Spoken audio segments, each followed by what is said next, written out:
This is 5 Live Formula One with Jenny Gow. Good evening. It is time for qualifying. It's the Saudi Arabian Grand Prix Round 2 of the Formula One World Championship. And so far, it's 1-0 to Charles Leclerc when it comes to qualifying in his battle against Max Verstappen. But is this going to be a battle for the ages? Let's see, because at the moment in the championship points, it's Leclerc with 26, Verstappen with none. And Jack Nicholls, I think this is... it's a good racetrack to go qualifying on. Tremendous. Last year's qualifying was really exhilarating. Hamilton versus Verstappen on that occasion. And Leclerc versus Verstappen is going to be very interesting. Because we don't know... I haven't really got a handle on who the favourite is. I think I would back Verstappen. I think he had more in the tank today than Leclerc, but he made a mistake at turn 22, so we don't know. And there's a lot of unknowns. Charles Leclerc so far is fastest in every practice session. Sam Bird, former reserve and test driver for Mercedes and Jaguar Formula E driver. If he hasn't made up his mind who's favourite, have you? I haven't either, Jenny. I haven't either. You're both wussing out on me here. No, because both of them didn't do the perfect lap. Normally we see these guys being able to execute nearly their maximum potential in free practice 3, but both of them left time on the table. It was just a case of who left more on the table. Verstappen made a mistake in turn 22. Leclerc was a bit scruffy in the final sector as well. It's all to play for this afternoon. It's very, very exciting. Talk me through when it comes to... it's 27 corners in this circuit. The walls are very close. Tell me a little bit more about what makes this Jeddah Corniche street track so challenging but enjoyable too. It's like a meandering tunnel at lightning pace. It's unbelievable, this place. You come out of turn the 1, 2, 3 complex and then you're just constantly turning. You're never in a straight line in this place. And it's all very high-speed corners. If anything, brushes on the brakes, one downshift and off you go. Blind corners. It looks sensational at night. I'm very jealous of these drivers. I wish I was out there. Sorry. It's all right. You're with us instead. Yeah. Ferrari had issues, though, yesterday, Jack. Yeah, both of the drivers hit the wall in practice 2, so they didn't really get much long running in. It won't affect them at all today. It'll just be tomorrow where that might come back to bite them. Although, having said that, both drivers hitting the wall on push laps is not ideal. So they're right on the edge. But then Verstappen made a mistake, as I said earlier on today in FP3, less costly, but they're all right on the edge. Drivers now in their cars, just a couple of minutes until the session gets underway, split into 3 sections in case you don't remember for any reason. Qualifying 1 will be the first section, and that will knock out 5 of the drivers. Andrew Benson, BBC's chief F1 writer. Neither of the guys sitting to my left can decide who's favourite. Have you done some crunching? Can you tell us factually who would be favourite? I can't, Jenny, I'm afraid. It's so close, isn't it? But I've just got a little feeling about Leclerc. Really? I don't know why. Maybe I'm completely wrong. Interesting. Maybe I'm completely wrong. Is that a gut instinct? That feeling? I don't know. It's just a guess. So I suppose it's a guess, head or really. heart? But Head or heart, Andrew? Stomach. So there we go. That's definitely guttural. I think I'm in the same camp. I think. I just think he looks so impressive this year, so calm, collected. Yes, he made the mistake yesterday, but surely if you push to the limit and you find the limit, that puts you in a better place for qualifying. Look, my head says Verstappen. I think because he was 3 tenths up. But what does your gut say? My gut says Verstappen as well. He was 3 tenths up and then made a mistake. Leclerc was 3 tenths up after sector 1 and then got scruffy. Yeah. So for me, I can't choose. I just can't choose. Air temperature at the moment, 23.7 degrees. Track temperature, very similar, 25.8 degrees. We have got gusting winds out there at the moment in Saudi Arabia. Jeddah right by the Red Sea. And there's about 10 seconds to go until the session starts. 10 minutes would be a shocker. Jack Nicholls, over to you. Fernando Alonso just lowering himself down into the cockpit of his Alpine. getting ready to head out onto the circuit. Quite a queue at the end of the pit lane. Schumacher, both of the Hasses are there. Schumacher and Magnussen. Also, Joe is there. Also, Latifi is there, making his way out onto the circuit in the Williams. So they've all gone straight out onto some new soft tyres. Interesting to see. Williams in Bahrain were doing an out lap, like a half push lap, and then coming back into the pits. We've seen them do that at Bahrain before. Whether they'll be able to do this on a longer circuit, we'll have to wait and see in terms of time. So that'll be one to keep an eye out on. The two McLarens have gone straight out. Hamilton's gone straight out. People very keen to get out on circuit, Sam. I think, again, I said it in FP3, I think this is a confidence circuit, Jack. I think that people want to get laps under their belt. It is a very different prospect driving at night to during the day. Your eyes need to adjust. The circuit will be different. It'll be quicker. How the tyre reacts will be different. So, yeah, I fully understand people going out early, getting a feel for this. Most people in Q1 will need to run twice as well. Mediums for the Mercedes. Mediums for the Mercedes. So presumably that's to keep themselves with enough soft tyres to do 2 runs in Q3, because I think they couldn't if they even get there. Yeah, so they should be able to, well, they'll do the mediums in this session will basically act as a sighter. We may see them go out on another set of softs afterwards, potentially, depending on how well it's gone and whether the mediums is enough to get through. But we'll keep abreast of that one. The Red Bulls, the Alpines, the Alpha Tauris, and Bottas's Alfa Romeo are the drivers in the pit lane at the moment. The Ferraris are last on track. Sainz and Leclerc just coming through turns 4 down to turn 13, in fact. And Schumacher is the first driver to start a flying lap.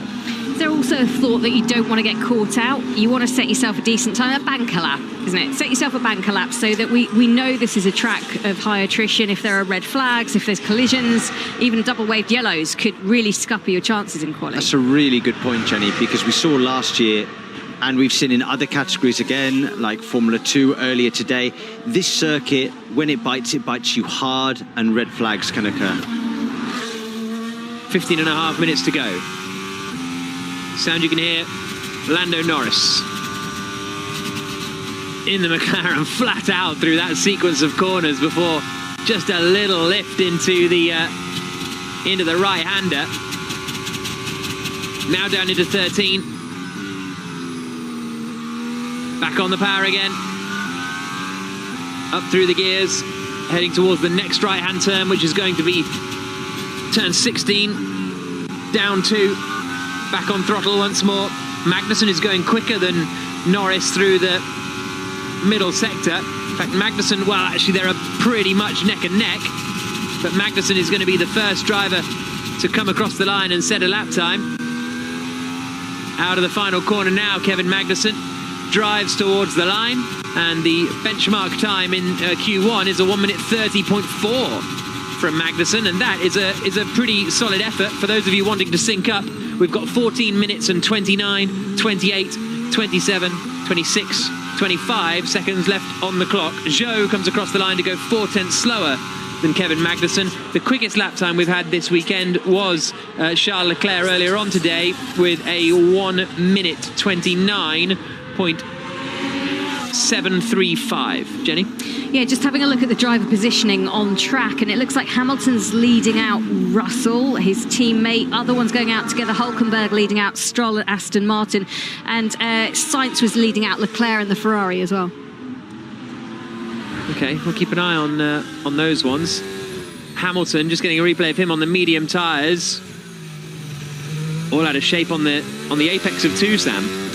Yeah, maybe the medium is not working. Well, of course, it's not working as well as the soft in these conditions. He's having the rear of the car just looks so unhappy all the time. We saw it in Bahrain, and we see it again here at turn 2 apex. Rear of the car says no thank you, and then it does exactly the same thing by the time he gets to turn 4. Magnussen's still quickest. The McLaren's a little closer, actually. It's a decent lap from the McLarens. They looked all right in free practice 2 yesterday, looked a little bit nowhere in free practice 3 earlier on. but they're only a tenth away from Magnussen, ahead of Zhou, ahead of Russell on the mediums. Admittedly, we haven't seen the big middle hitters. We haven't seen the big hitters yet, Jack. No. That's the thing. Mick Schumacher gets ahead of the McLarens and is just a tenth or so away from Kevin Magnussen. So they are first and second right now. Verstappen starts his first flying lap. He's not, Jack. He's not the rear. The DRS was not activated. So okay. I think Verstappen is going for a double prep, like what we saw in free practice 3. I noticed it in free practice 3. He went out, prep, and then he pushed. 12.5 minutes to go. Bottas, Ocon, and Alonso still the 3 drivers in the pit lane. Now you can hear Carlos Sainz.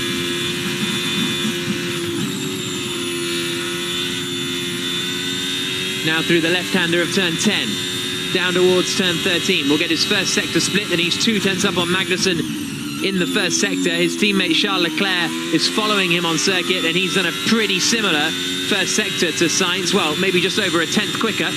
So the Ferrari's on it.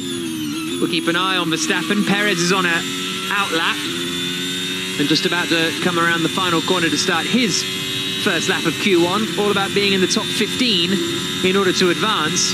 Bottas, Ocon and Alonso really leaving it late at the moment. Sainz 4 tenths up on Magnussen after the middle sector. But yeah, interesting strategy from those 3. Jenny? I just wonder, we've seen a few traffic issues over the course of the weekend, people impeding others. I just wonder if they're waiting for that little gap in the middle, a clear window to go out and just use one set of tyres, like a one-run special, warm them up and go for it, maybe. Yeah, well, it's ambitious. There's a red flag out. Red flag. And the lap times for the Ferraris are not going to count as they come across the line. And the track is now clear. It says there was double waved yellow. Then it says there's a clear track. We haven't seen what's gone on yet. And in the wall is Nicholas Latifi in the Williams. And that's at turn 13. It's gone quite early in turn 13. I crashed, guys. Okay, Sorry. you okay? You okay, Nicky? Yeah, I don't know how the rear just let go there. Almost looks like the rear's gone on turn-in from where he is in the barriers. Yeah, must have done. I was thinking maybe a braking issue because that's so early into the corner. But he sounded very winded. Then it's nice that he collected himself and got his breath back. But that would have been a hard impact. Well, we're about to hear it again. What happened as he came down towards turn 13, down through the gears. Oh, and just on one of the downshifts, I think, and then thumped into the barriers on the exit, back and spun away. Latifi in the wall, clobbered the left front, which spun him around onto the right front, and that was that for Nicholas Latifi. What happened very early in the braking phase, when he tried to combine longitudinal with lateral turn-in, the rear has given up, and around he's gone. No catching that one, and a lot of work now for the Williams mechanics to repair that ready for tomorrow. Got a feeling that might be problematic as well for Sainz and Leclerc. They were out there, I think they were on a fast lap, but didn't post a time. So tyre-wise, they'll have used a little bit of life, but they'll have to go back out. But they've got enough in hand. They've got enough pace and potential in that Ferrari and in themselves to go out again on those sets again, if necessary, and still deliver a lap time. Let's see if they do that, or if they choose to use another new set. I can imagine that they'll use the same ones. When it comes to Bottas, Ocon and Alonso, the 3 drivers who had remained in the pit, presumably that's going to mess up what they had originally thought they were going to do, because the clock got to 11:22. Well, I wasn't not 100% sure what they were trying to do, Yeah. but they may still be able to just go straight out and take advantage of that gap still, because will drivers be going straight onto the circuit, or will they be waiting for a few minutes now? Can they get sort of 2 more runs in before the session ends? That will be the interesting thing to see what they decide to do, because we've got long enough that this is not now some like 1-lap shootout for Ferrari. There's still, people can still do multiple laps. We've just seen a picture of Charles Leclerc's car back in the Ferrari garage without Charles Leclerc in the car. And from experience as a driver, I believe I know what that is. Box. That's box. I might need to go for number 1. Please, come on. No, but that's true. Us drivers do need to do that sometimes. I've had it in the past during free practice sessions, qualifying. You know, it's just a fact of life. It happens. Lewis normally goes in between Q2 and Q3. There we go. Box. Okay, fair enough. So, red flag, 11 minutes and 22 seconds left on the clock. The order is thus: Magnussen, Schumacher, Norris, Ricciardo, Russell, the top 5. How's the sectors? There. So we were 7/10 off George. He managed to set a purple sector 1. 7/10 off into sector 1. 8th. That sounded like it came as a surprise to Hamilton. Yeah, I don't think he was that. He wasn't expecting that answer, was he, from Bono? So, yeah, I wonder where that time was. It's not like Lewis to give up 7/10 in a sector. Can I ask, so he did sound surprised. Does he honestly feel like he's gone out there and he then will have done the best lap he could have done? Because if you're 7/10 down, surely you'd be you'd be aware of that now? Or is it that like it's such a small amount in real terms that you can't tell? I mean, this is a 7-time world champion we're talking about. We're not talking about somebody that's new to motorsport or new to driving these cars. So I am quite surprised, especially given the fact that he has posted a 1:32.7. George Russell has posted a 30.7. So there is, 2 seconds between them. Now, 2 seconds, you can feel 2 seconds as a racing driver. It's difficult to feel 2/10, but 2 seconds, yeah, I mean, that's a lot of lap time. So for sure, for me, he's not put together a perfect lap at all or got traffic, which is maybe why he's asking about the sectors, but he certainly seemed surprised to learn that it was sector 1. So the session should be getting underway fairly shortly, because Latifi did crash. He's out of the car and he's back at the medical centre now. He did crash right by a marshal's post after a little joke yesterday about you don't crash right by a marshal's post. With Kevin Magnussen, you tend to just pull over there. Latifi has managed to crash right by a marshal's post. It sounds like cars are heading out. I don't have information on when the session will restart yet, but I'm presuming that they've been told it'll be soon, because it sounds like you can hear engines. The safety car or the course car was on circuit just checking everything was clear, and then we'll get going again. I'll finish my rundown, because that was the top 5: Magnussen, Schumacher, Norris, Ricciardo, Russell. Zhou 6th, Stroll 7th, Albon 8th, 9th Hulkenberg, 10th Latifi, 11th Hamilton. And those are the 11 drivers to have set a lap time so far. Is it worth just bringing up the fact that in between the last race and this, there was a clear comment from George Russell who said, we're being treated as equals. We go into this on a level playing field. So Russell and Hamilton, it is the same as it has always been with Bottas and Hamilton, for example. And Mercedes are treating them as equals until one of them has a big enough advantage to have to sort of capitulate to the other. I mean, I'm not entirely sure about that, to be honest, Jenny. I mean, it's very spirited and noble, I think, of Georgia, and ballsy to come out there and say that we're equal and stuff. I mean, let's not forget, Lewis Hamilton has won 103 Grand Prix. He's won 7 World Championships. Let's face it, to be honest, for me, yeah, he's the #1 driver in that team. George has to prove that he is capable of delivering on this biggest stage to say that they're on equal level playing field. That's my opinion. Bottas was always treated equally to Hamilton, other than the odd occasion Russia move out of the way. That might be the only example. He was asked to move out a couple of times, wasn't he? But the championship was done already by then. It was once, wasn't it, in Russia? When was the other one? Oh, when was the other one? I'm going to have to look it up. I don't remember the other one. Hockenheim, I'm being told, in my ears. But it's not just... But my point is, they were treated equally, but they were not. But Hamilton was the lead driver because he was the quicker driver. From the outside, they were treated equally on most occasions. Yeah. What we don't know is the little intricate details on the car, the tiny little upgrades that make the lap times. Was that always the same as well? And I don't think, unless you're really integrated into the team, you're not going to know that. But things like strategy, they were treated fairly on. They would always alternate with who got first and second runs when they went out and qualifying. Just little things like that. And I know we don't know the inner workings, but I think the Mercedes are basically setting their stall saying, we will do the same again. We will give them a turn each and they will rotate with who gets the first or second call and just things like that. Yeah. Right.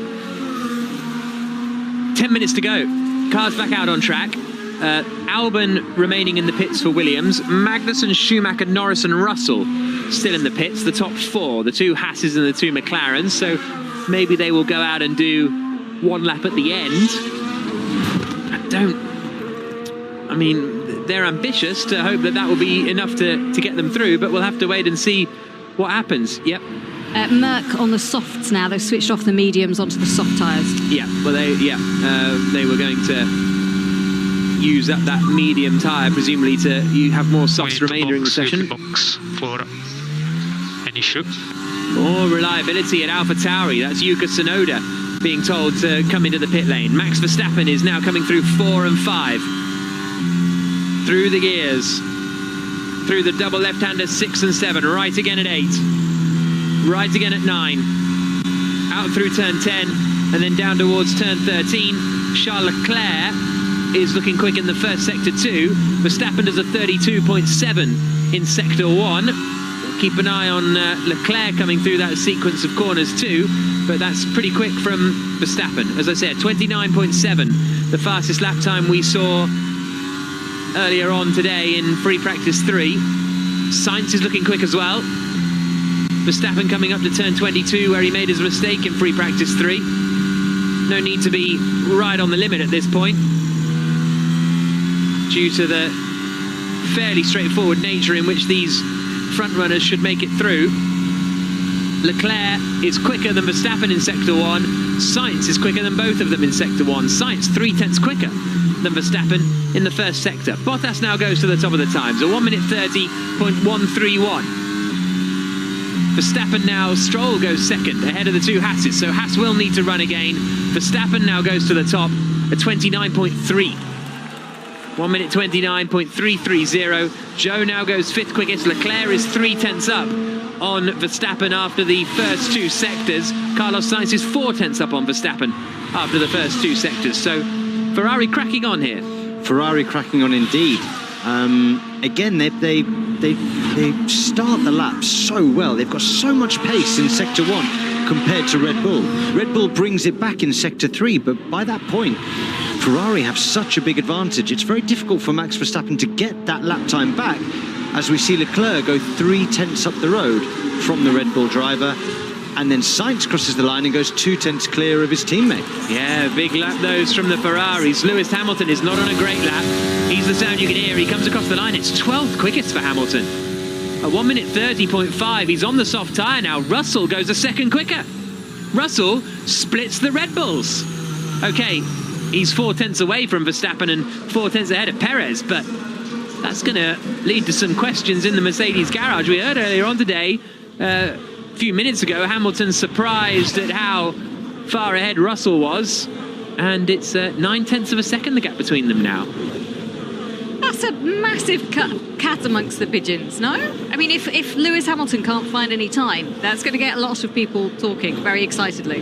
Yeah, very animatedly. Strange. Perez 5th, Bottas 6th, Alonso 7th, Stroll 8th, Magnussen 9th, Joe is 10th, and then it's Schumacher, Ocon, Hamilton, Norris, Gasly, the top 15 at the moment.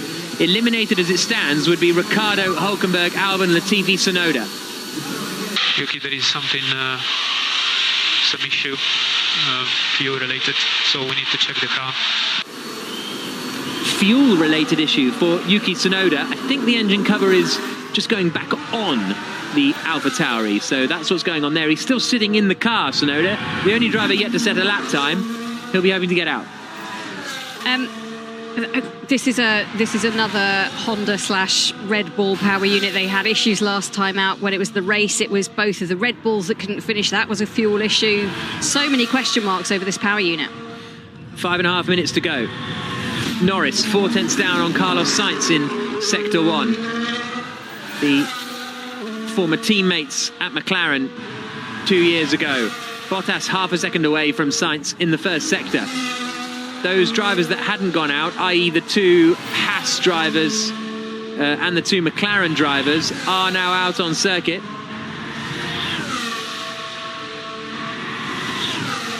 Five minutes and 8 seconds to go. Norris through the left-hander of 22. Verstappen is going for another lap now on the softs. 5 minutes to go. Bottas 8 tenths away after the middle sector.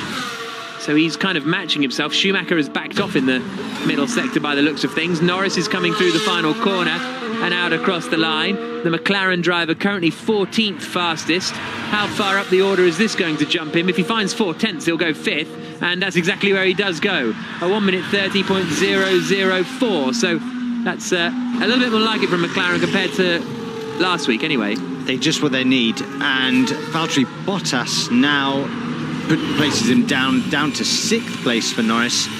Bottas going along really nicely. He's found his feet at Alfa Romeo.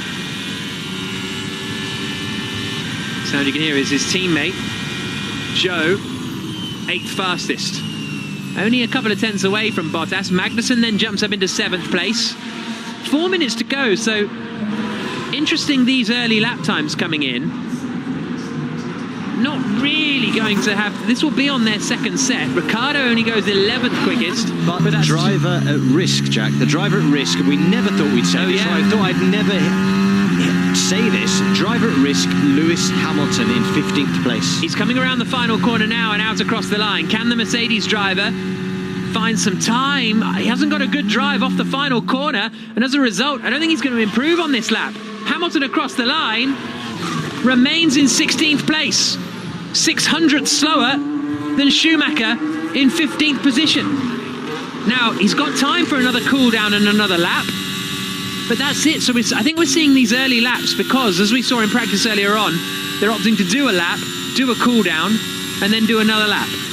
So Hamilton's got one more shot, but he's got no pace. He's done 2 identical times, a 1 minute 30.5, neither of which are good enough to advance. Hamilton 16th, Hülkenberg 17th, Albon 18th, Latifi 19th, Tsunoda 20th.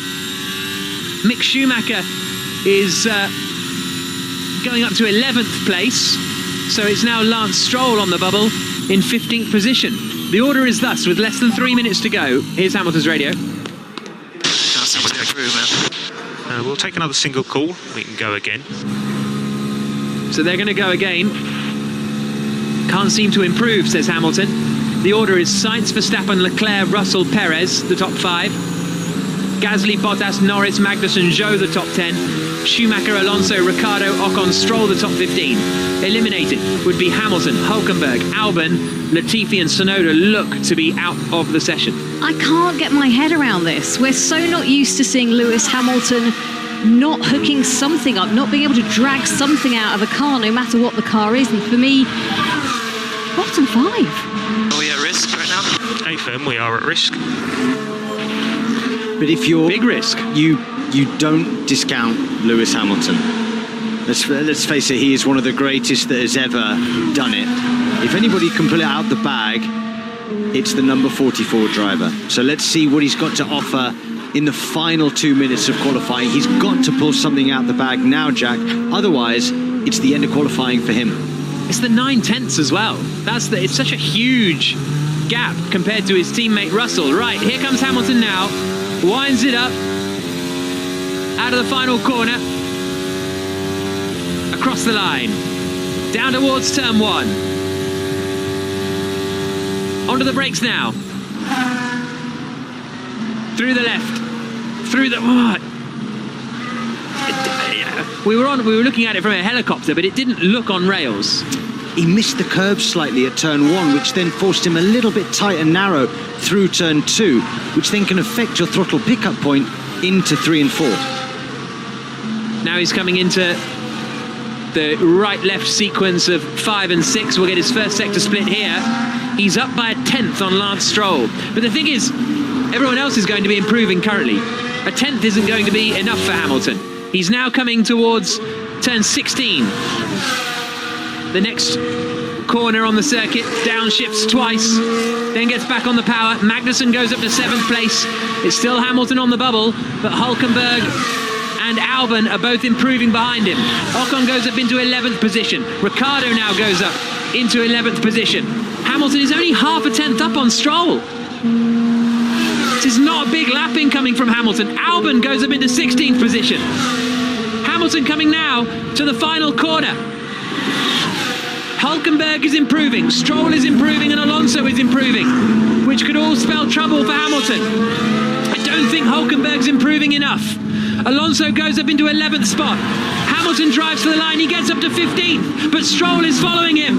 The Aston Martin out of the final corner. The Canadian cuts the timing beam. Hamilton's out in Q1. Lewis Hamilton in the Mercedes will start 16th on the grid for the Saudi Arabia Grand Prix tomorrow evening. Remarkable. Utterly remarkable. Albon 17th. 18th for Hülkenberg. 19th for Latifi. 20th for Yuki Tsunoda. I'm a bit stunned. Wow. I think we all are. Genuinely, they just showed a picture of a fan in the stands with her mouth agog because she couldn't quite believe what she was seeing. And it's so, as I said, it's so unusual. It feels like uncharted territories. We've seen Hamilton not hook it up before at times, but to be so at odds with the car and what's happening, and for his teammate to be so much further up the road. This is Bottas 5th. It's incredible. Goodness me. So Q1 is out. Hamilton, Albon, Hülkenberg, Latifi, Tsunoda. Goodness, unfortunately, that is us at P16. So sorry, guys.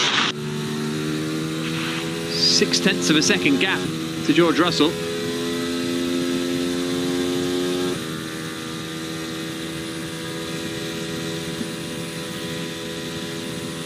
He makes his way now back in towards the pit lane.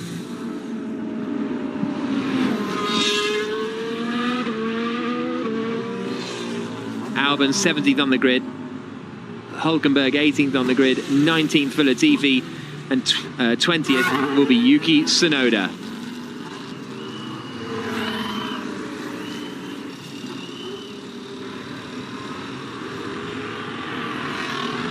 A huge shock. Lewis Hamilton is out in the first part of qualifying. He will start 16th on the grid for the race tomorrow. His teammate George Russell is through, 4th position, 6/10 ahead of Hamilton, but that's it. 15 minutes in, Hamilton is out of qualifying.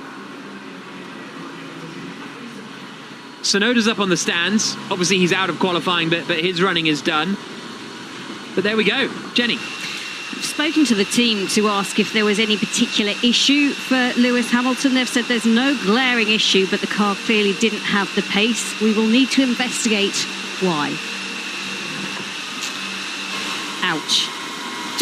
You've gone from, not only is Lewis Hamilton arguably the best driver in the world, Mercedes for 8 years in a row have been the best team in the world. And I just wonder if it's totally discombobulated the rhythm, the normal feel, the approach. It wasn't this bad last time out. Well, that's the thing. But then track specific, we thought this would be better for them.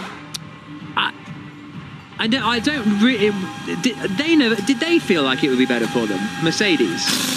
I feel like they felt like they were going to get on top of things a little bit better. It was a very bumpy track last time out in Bahrain. This is a much smoother track, and clearly it's okay because George Russell has qualified in 4th place. Nah, but Russell's done exactly what Mercedes did last week. I think that's the curious part to me. Russell is 0.003 quicker than Valtteri Bottas, which is pretty much identical to where Mercedes were last week. They are 0.8 away from the Ferraris. It's exactly the same as last week, bar Hamilton, who's 0.6 off. This is seemingly to me, this is Hamilton. This is not the team, that that. There's something going on that Hamilton can't. Everything else is the same as last week. Yeah. Sam really is too stunned to... No. Yeah, everything's in his right, Jack, but I can't believe for 1 second that there's got to be something that explains it. So Lewis and his team will obviously be absolutely deep in the data and discussions all evening tonight. There's normally some kind of GPS data revealed at some point to try and give us some kind of explanation as to where the time was lost. I'm just going to throw this in here. Lewis Hamilton has always been a very emotive person. He is led hugely by other things that are going on around him. Could this be situational? Could this be everything else that has happened in Saudi? The fact that they were, up late last night. He was obviously taking the lead in the meeting that the drivers were having. I'm trying to find some sort of rationale. I mean, he was 11th fastest earlier on today in practice. When something doesn't make sense and you have to try and make sense of it. Virtual Statman points out the answer to the question everyone was asking. Last time Hamilton was out of Q1 on pure pace was the 2009 British Grand Prix. Oof. So that's not including penalties, crashes, weather. It's been a while then. 13 years. Ouch. But Hamilton sort of famously does other things to keep himself distracted. You know what I mean? Like, he famously does the fashion and the music. And I know this is a different scenario, but flies around the world. Everyone says, "Oh, how can he focus?" But he still does. So I struggle to think that would be the case. But it just feels this feels different to that, and he is very much in the bubble, and he's been one of the leaders of being in that bubble. I honestly, as I said, I was just throwing it in there to see what you thought. But there is something obviously not quite right with what's happened. And if anyone can forensically look at it and try and work it out, it will be Mercedes. Yeah, absolutely. And it was there that it wasn't like he was. He set that lap time all the way around the lap. You know what I mean? He was like a tenth up in sector 1 on Stroll, half a tenth up in sector 2 on Stroll. Like, it wasn't as though it was one error or one specific area that didn't go. It was just sort of constant across the track. No, there were no glaring mistakes within the lap. It just looks like he was struggling for pace. Outright performance in his Mercedes car. His teammate, however, has done a really solid job. Yeah. Again, like you said, Jack, that's kind of where they are. They're definitely behind the Ferraris, definitely behind the Red Bulls, probably the best of the rest. But it's very close between Russell and Bottas.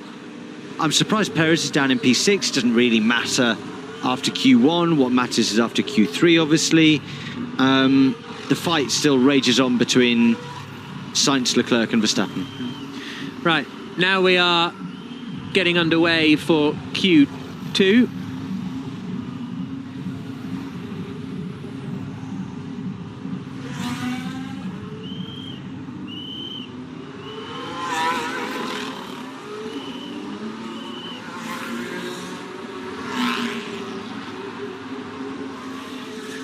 Good afternoon, everybody. Thank you for joining us on 5 Live Sports Extra. Welcome along to you, and great to have you here with us, as well as our listeners on the BBC Sport website, the Formula One app as well, and SiriusXM over in the States. Great to have you all with us after a shocking first part of qualifying. Lewis Hamilton has been eliminated. He will start 16th on the grid for tomorrow's Saudi Arabian Grand Prix in the Mercedes. Alex Albon 17th, Nico Hülkenberg 18th, Nicholas Latifi 19th, Yuki Tsunoda 20th. We're about to move into the second part of qualifying. All of the cars will head out onto the track, and the top 10 will advance through to the pole position shootout. My name is Jack Nichols. I'm joined by Jenny Gao and the former Mercedes test driver Sam Bird, current Jaguar Formula E racer. And Q2 now, no rules on starting tyres for this year, so they'll all go out. I was going to say they'll all go out on the softs. Russell's actually gone out on the mediums to do a sighter, but this is about getting in the top 10, and this, Sam, is very close to call.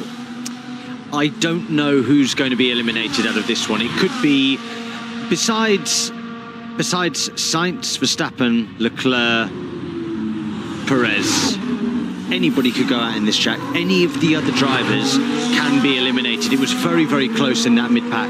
Jenny Gow.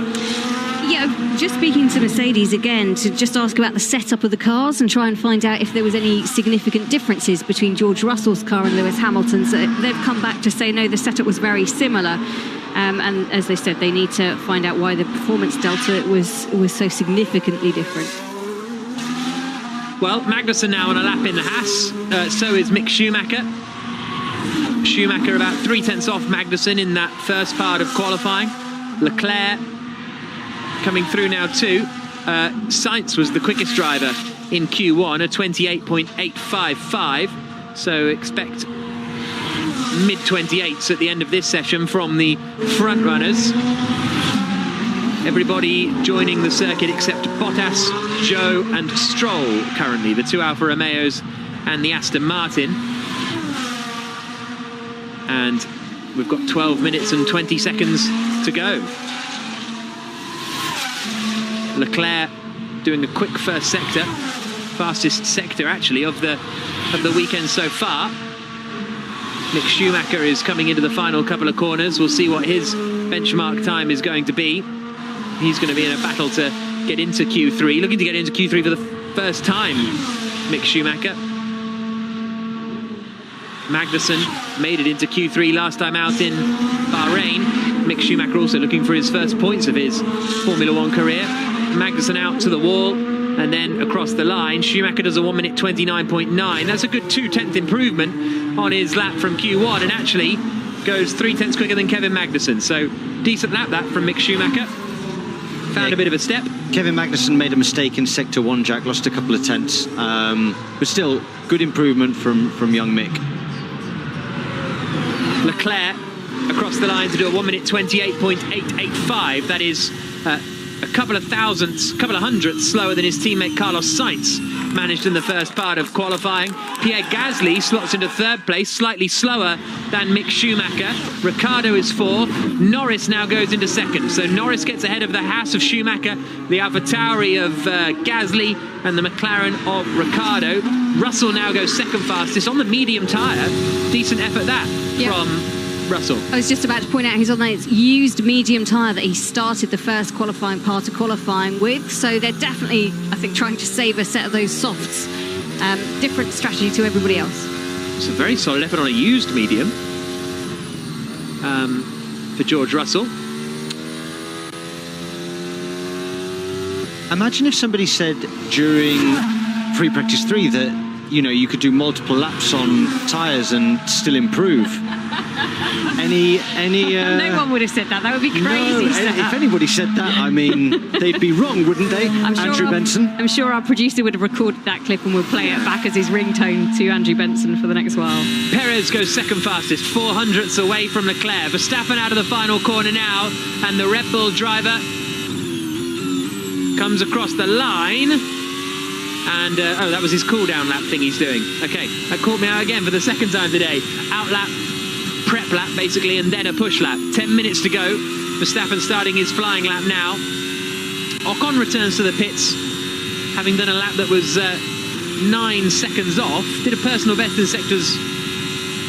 No, his first and middle sector were both miles off, so I don't know what's going on with Ocon there. The fact he's come back into the pits now is a little bit strange when his teammate Alonso is pushing this time around.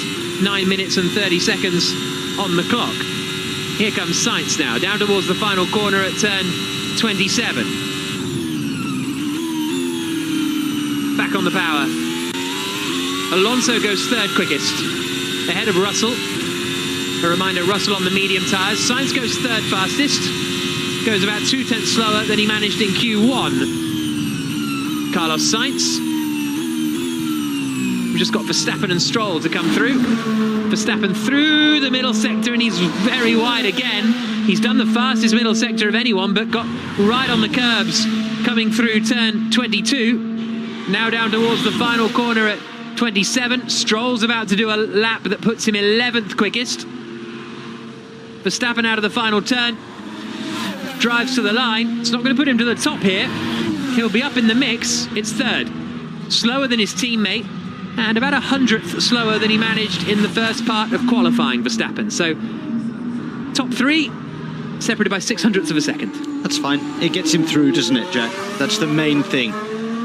the whole point is to get through to Q3. Obviously, give yourself some confidence, drive well, but what matters is Q3. Just having a look at tyres. Interestingly, both Charles Leclerc and Carlos Sainz set their times on a used soft tyre, whereas Verstappen and Perez set theirs on a new soft tyre. Everyone from 7th back was, Norris and Schumacher were on used as well. So a bit of a split as to what people are doing out there with used or new softs. I blocked me completely. Ocon getting frustrated with traffic, and that was Daniel Ricciardo's traffic. Let's bring in the BBC's chief F1 writer, Andrew Benson. Good afternoon, Andrew. What do you want to say to Sam Bird? I think he was referring in P3 to multiple laps on the soft tyre, if my memory serves me correctly. Oh, don't try and juggle around the point, Andrew. Don't try and juggle around the point. Just the facts, Sam. Okay. For anybody not listening earlier, I was referring to people doing multiple laps and improving within qualifying. I got shot down. I've now won the argument. That's not quite true. End of story. I didn't shoot you down. Where's the smug face? You were going to bring out a smug face. It I is want to see here. it. It is here, but this is radio. Nobody can see my smug face. But let me tell you, ladies and gentlemen, I'm very smug right Google now. image Sam Bird, and you will see a smug face. This is sort of resting. Well, exactly. Either that or the other I'm picture. channeling my inner Jeremy Clarkson smug face right now. Yes. 6 minutes and 40 seconds to go. The two Alfa Romeos have just come across the line. Bottas has gone 6th quickest, Zhou 11th quickest. So the final order, the halfway order, is Leclerc, Perez, Verstappen, Sainz, Alonso, the top 5. And then Bottas, Russell, Norris, Schumacher, Gasly, the top 10. Zhou, Ricciardo, Magnussen, Stroll and Ocon, the 15 drivers. Encouraging that from Fernando Alonso, a 29.4 for him. Just hearing from Nicholas Latifi, who's now out of the medical centre after his impact in the first part of qualifying for Williams. He said it was a bit strange. I just seemed to lose the rear end under braking. First time I had that limitation all weekend. Very strange. I have to understand why. He's apologised to the team, saying a big impact so early in the season is no good. So really disappointed from my side. Frustration then. Interesting to point out also the 5 cars out in Q1, all Mercedes powered. Power sensitive track. But McLaren seemed fine again. And Russell was fine. Yeah. So, agreed. Noteworthy, but no smug face. Maybe not. Maybe there's potentially. I can see why we had this discussion, didn't we, at the end of, and a lot of people said it after Bahrain, that maybe it was power unit related, but most of the teams and Mercedes are fairly dismissing of that fact. They are definitely. Mercedes are definitely. Oh, hit the wall! Oh, it's a big hit for Mick Schumacher. Red flag is out, and Mick Schumacher has had a heavy crash in the Haas on the Baku street circuit in Jeddah. He was just coming through the middle sector on the exit of turn 10 and 11, lost the back end and slammed sideways into the barriers at very high speed, and the red flag is out with less than 5 minutes to go in the session.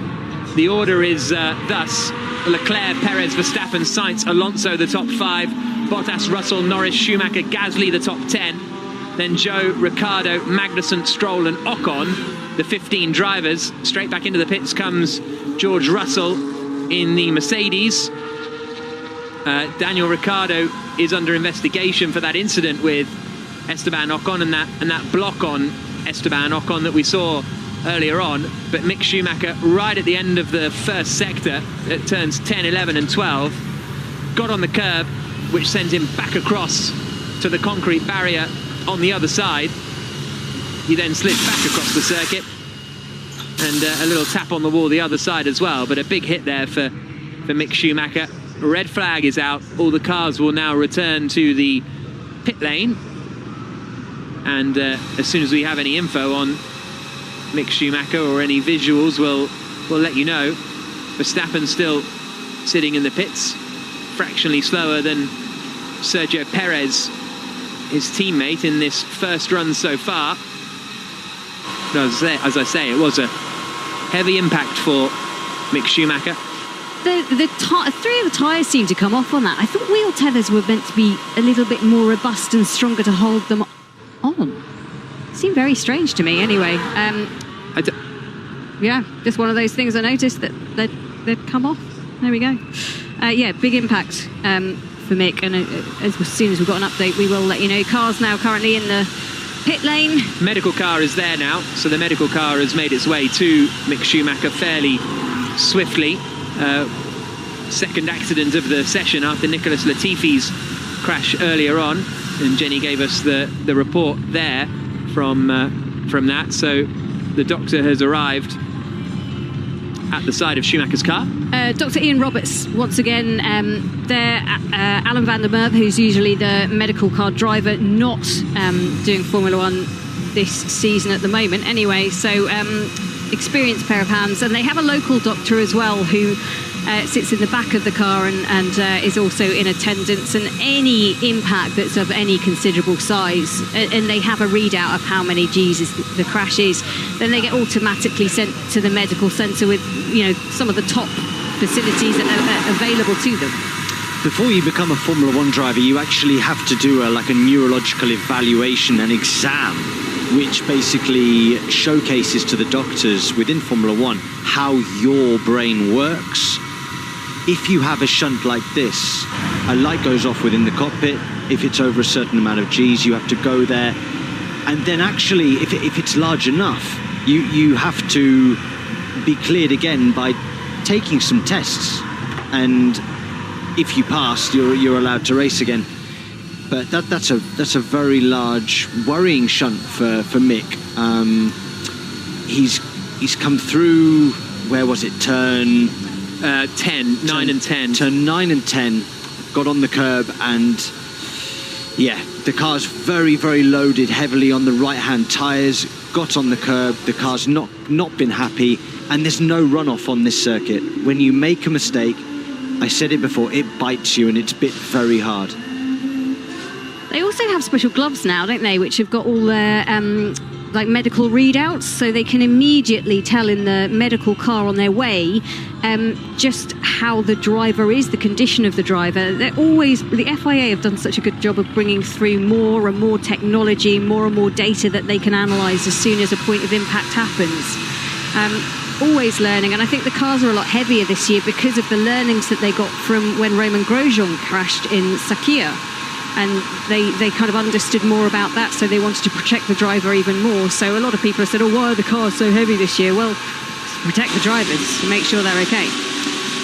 The gloves these days, we were speaking about gloves earlier with Charles Leclerc not being happy with his thumb being too tight within the glove, but actually our thumbs now, within the index finger, there is a little pad that sits right at the tip of my finger and Formula One driver's finger. It then has a wire that goes down the glove to like a little chip that sits at the end of the glove, which gives the heartbeat readout directly to the FIA. Very clever technical ingenuity from the FIA. So red flag out after a crash for Mick Schumacher. The ambulance is now on the scene. We're being told that Schumacher is talking to the doctors at the moment. That's what we are hearing, so that's good news. But the marshals are clearing away the debris on the outside of the circuit now, and they will be clearing that away because it was when you go sort of back across the circuit like that, you're in the wall on the other side so quickly. 5 minutes to go when the session resumes, and it will be a very frantic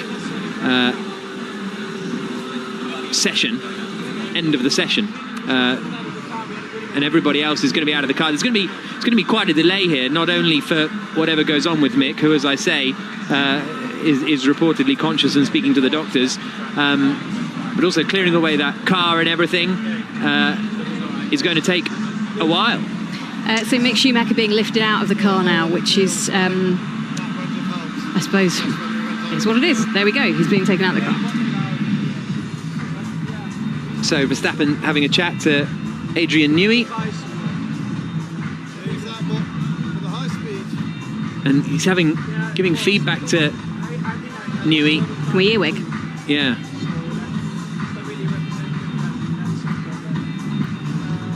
Bit too much disco going on to be able to earwig properly there.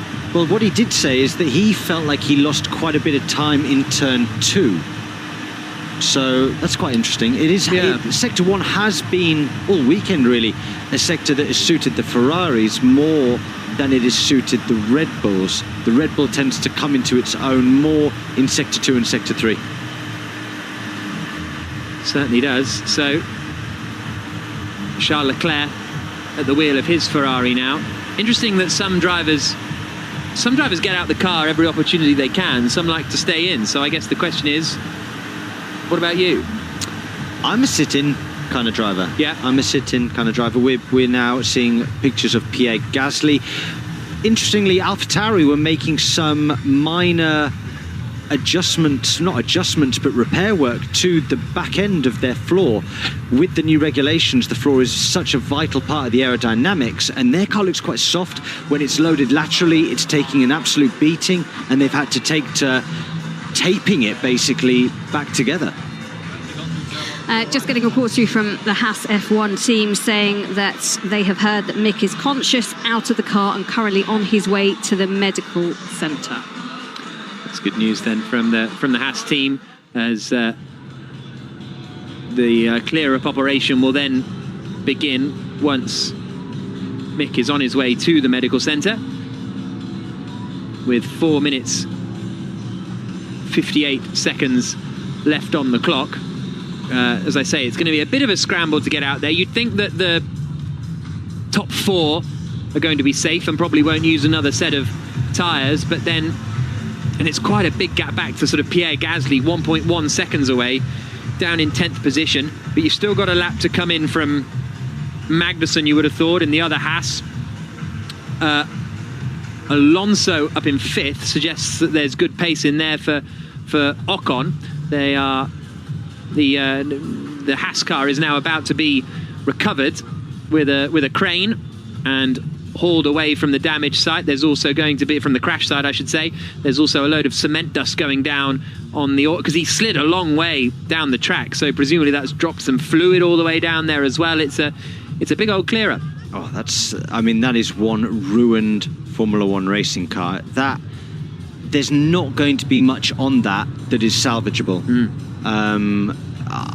If Mick can even race tomorrow, let's hope that he's okay. Firstly, they will then evaluate him and see if he can race. If he can, I can only imagine that it would be a new car, because that will probably be in a skip somewhere in Saudi Arabia.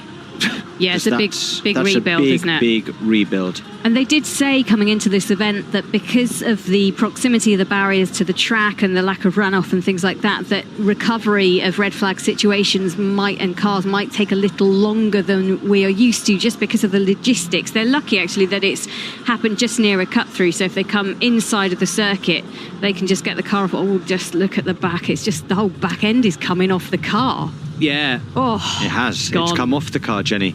Yeah, the whole from sort of the that's reminiscent of what happened with Romain Grosjean's car, the sort of splitting in two. I know it's very different in terms of the crash, but it seems to have split in the same place. No, very different place. Fine. I think because this is just the sort of rear axle basically that's come off, whereas Grosjean's was almost the safety cell back, wasn't it?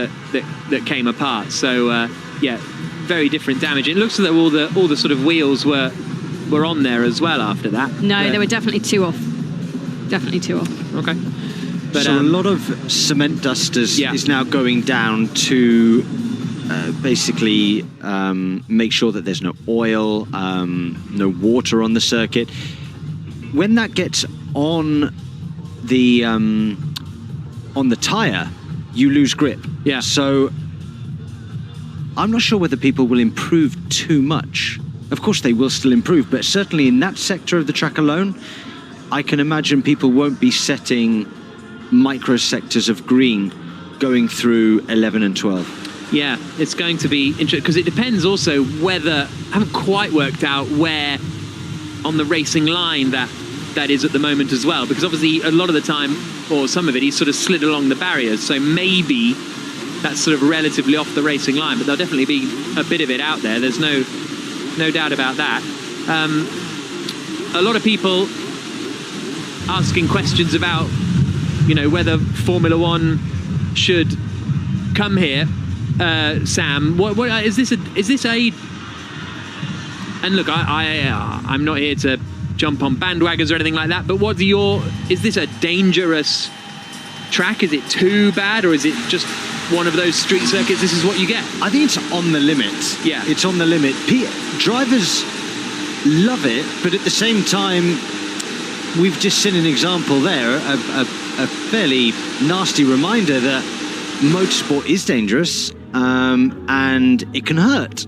This track reminds me a little bit of Macau. So it's one of those ones that drivers love. It is fast and furious. And what comes with that is a little bit of a higher danger and risk factor. Yeah, absolutely. So red flag out still here in qualifying for the Saudi Arabia Grand Prix after an accident for Mick Schumacher. And he has been taken from the car and taken to the medical centre, conscious and speaking to the doctors. And now attention will turn back eventually for the final 5 minutes of qualifying. The ambulance now returning to the medical centre as we speak. It's just about to turn left and go into the medical centre. And then we will be getting underway in, I would guess, about within 5 minutes, I would have thought, approximately, depending on how quick the clear-up goes. But the main bulk of Schumacher's Haas was already out of the way. So before too long, we'll be getting going again with everybody in the pit lane. A reminder that Hamilton, Albon, Hülkenberg, Latifi and Tsunoda are the drivers that have already been eliminated. Jenny Gow. Yeah, just to give you a quick update, Lewis Hamilton has been speaking after that session, and he was asked if he had been affected by any of the goings-on within Saudi Arabia, the political situation, what happened last night with the drivers sitting down for 4 hours and 20 minutes, and he said he has not been affected by the political situation and everything that's happening. He said, we are professionals. He puts it down to poor car setup. So a lot of question marks for Lewis Hamilton. He said he struggled with the balance of the car. It's not where we want to be. We went the wrong way with setup. So clearly, well, it's not what you want to have gone the wrong way with setup. At least they know roughly where, will they know roughly where they've gone wrong? The setup. Well, presumably, because of the time difference that George and Lewis had, I can only imagine that maybe they tried something different on Lewis's car. But I asked Mercedes, didn't I, if the cars were set up the same, and they said very similar, yes. So, that doesn't always mean to say that very similar, yes, is actually what happened. Yeah. But I can only go on what the teams tell me. There's so many things that the team will be able to look at in the data that they should be able to pinpoint what went on. The difficulty for Mercedes right now is, although they might know what's wrong, they don't have the parts, the components to do much about it here. It's going to be by race 6, race 7, race 8, this championship, where we might see a big difference with that team. Because without the deficit to Russell, maybe they went the wrong way and setup, and that explains everything. But with the deficit to Russell, it's just, that's the curiosity. If the team is saying that the setup is pretty similar and the deficit is that, I think that's the thing. If they had a mostly similar setup but a few differences, and Hamilton was 2 tenths slower, said we went the wrong way, okay, that makes sense. But that sort of 6 tenths, 7 tenths all session is the weird part. And there is another thing. Let's give George Russell some credit. Yeah. He's done a fantastic job in Yep. Q1. A really, really spectacular job. And then on the flip side, Lewis Hamilton is allowed to have a day off. He's human. Yeah. He's delivered so many times.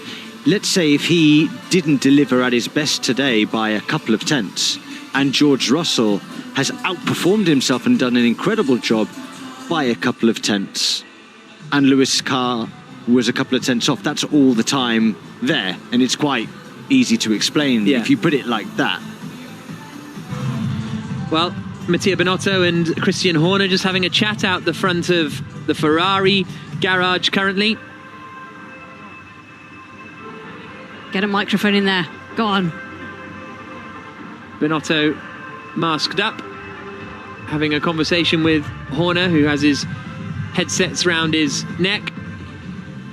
As we wait for the session to get back underway, no news yet of exactly when that is going to resume. But as I say, most of the clear-up operation was towards the end. Just as an aside, Jack, there was an incident between Ocon and Ricciardo for impeding. Yeah. And the steward said that was going to be investigated after the session. So just to keep you across that, if you're listening. It looks as though there's some repair going on to the concrete barriers. So I would not be surprised at all if that hit from Schumacher had shifted the barriers a little bit in, and it looks as though they're now sort of realigning the concrete barriers with the edge of the circuit, and it looks like that has just been completed by the man with the forklift truck. So the barriers going back into place, and obviously quite a lot of force in that accident. So looking at where the cement dust is, it does sort of look off the racing line to me there, doesn't it? You come on the exit, on the curb on the exit, and then sort of almost nip through before it really starts. So they'll be hoping that won't cause too much trouble. No, but from other shots I saw earlier, there is still some later down the straight. Whether or not it gets onto, especially the front right-hand tyre, which interestingly is the one that's loaded for the next corner, I'm not entirely sure. So 4 minutes and 58 seconds on the clock when the session resumes here in Saudi Arabia. And Jenny? Yeah, it's just having a look at the different drivers and their red flag techniques, and some of them, and it is a relatively chilly night. It sounds crazy to say that in the desert in Saudi Arabia, but relatively chilly out there. Air temperature is 23 degrees, but the breeze makes it feel a little bit cooler.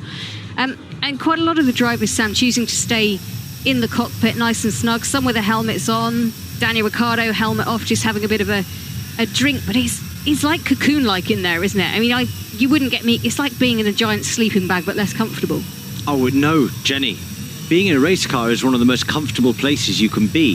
The seat is moulded to each specific driver's body, so it's super comfortable. It's like better than one of these memory foam, mattresses that you get. I find that I sleep more and better in the simulator at work than I do in my bed. Well, okay, so here's the obvious question: why have a bed? Why not just have a monocoque in your room? Look a bit weird if I nighttime, put your pajamas on and just lay back, slide down in your monocoque, and have a nap. I think there's a. Is there a market do you reckon for there's that? a market for that? You know what? I think there's a market for it. I think F1 fans would go crazy for that. They love it. Hashtag BBC F1. Would you buy, off me specifically, turning yourself into another commentator that I know relatively well. But you would have to go round to their house and mould it specifically to them. Yeah, that's part of the service. Is that part of the service? I feel like you could find someone who could do that better than you. No, like agreed. Your skill set. Look, I'm bringing these things together. I'm not like. You're not doing it. I'm not like particularly skilled with carbon fibre. Are you selling it to a dragon? Look, if Vaughan from Real Keep Seats is listening, Vaughan, you might have a new market here, buddy. You might have a new business partner. Next year on The Apprentice. Yeah. It'll be me. None of this pajamas and cakes stuff. Yeah, racing beds. Or what are you going to call it? Jack's naps. Jack's naps. Oh, wow. TM. And I think you could get ones for two people. I was going to say, what about a two-seater? Two-seater, sort of side by side. Well, you can either do side by side or like an F1 two-seater, like one under the other. This is going to get us into hot water sooner or later. Dear, hot water is coming for us. I think it's interesting. I think it's interesting. So hang on, can I ask another question then on the back of that? Yeah. How much time did you spend asleep in simulators when you were working for Mercedes, let's say? Oh, a lot. That's why I'm not there. That's clearly why I'm not there. Interestingly, let's get back onto topic. Oh. I think it's... Sorry, Jenny. Sorry to disappoint you. Okay.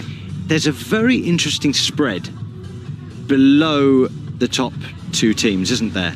You've got an Alpine, an Alfa, a Mercedes, a McLaren, then a Haas. Yeah. And then another AlphaTauri, another Alfa Romeo, another McLaren, another Haas, an Aston, and an Alpine. There's no order there. It's very jumbled. It's not a 2x2 Noah's Ark exactly. style. It's 2x2 at the front. Yeah. But after that, it's very mixed up. It's quite exciting, really. Yeah. So that accident was, and Chembolok Bassi has tweeted this, very similar to his accident in free practice yesterday morning in Formula 2, and he was subsequently ruled out of racing for the weekend because of the impact. So yeah, spent the night in hospital being observed after a concussion, and the team, well, he was not declared fit to race, so subsequently is out of this weekend's action. Back for testing in Spain, I want to say, and then the next race in Imola. But yeah, this circuit bites, doesn't it? It's a very aggressive circuit. Sam, would you say it's a safe circuit? The FIA work extremely hard on ensuring that all these circuits are as safe as possible. It has been designed specifically to be an exciting, fast, thrilling roller coaster of a ride of a street circuit. Now, with that, Jenny, comes this kind of danger. If you go off at these high speeds in these kind of cars, it does bite. I mean, you look at IndyCar, you look at the Indy 500, those guys are doing 230 miles an hour, and if you get it wrong, you hit the wall at 200 miles an hour. So, yeah, it is, but motorsport is dangerous. It is. Every time you go out there, you can hit something, and you can have large impacts, and unfortunately today we've seen that with Mick. Now let's just all hope that he's okay and makes a very speedy recovery, and we'll be seeing him at the track. Let's hope tomorrow in some form, whether that's walking around and observing, or whether that car or whether he will be racing, we don't know yet. no, absolutely not. Andrew Benson, the BBC's chief F1 writer, thoughts? Yeah, I just wanted to say about that accident and the topic of the circuit safety. We know that the drivers are concerned about this track. They were talking about it last year, and they were talking about it before the race again this weekend. And just looking at that accident, it didn't look to me like a hugely unpredictable accident. You know, it's an S-bend, car gets wide on the entry, gets onto the curb on the second part of it, flicks round, and spins into the barrier. Okay, we can all imagine that happening. Yeah. But that barrier is concrete. Yeah. Why isn't there an impact absorbing barrier there? I don't disagree. There's not much safer barrier or Tech Pro barrier around the track. There is sort of in the straight on runoff areas, but not in that position. Yeah.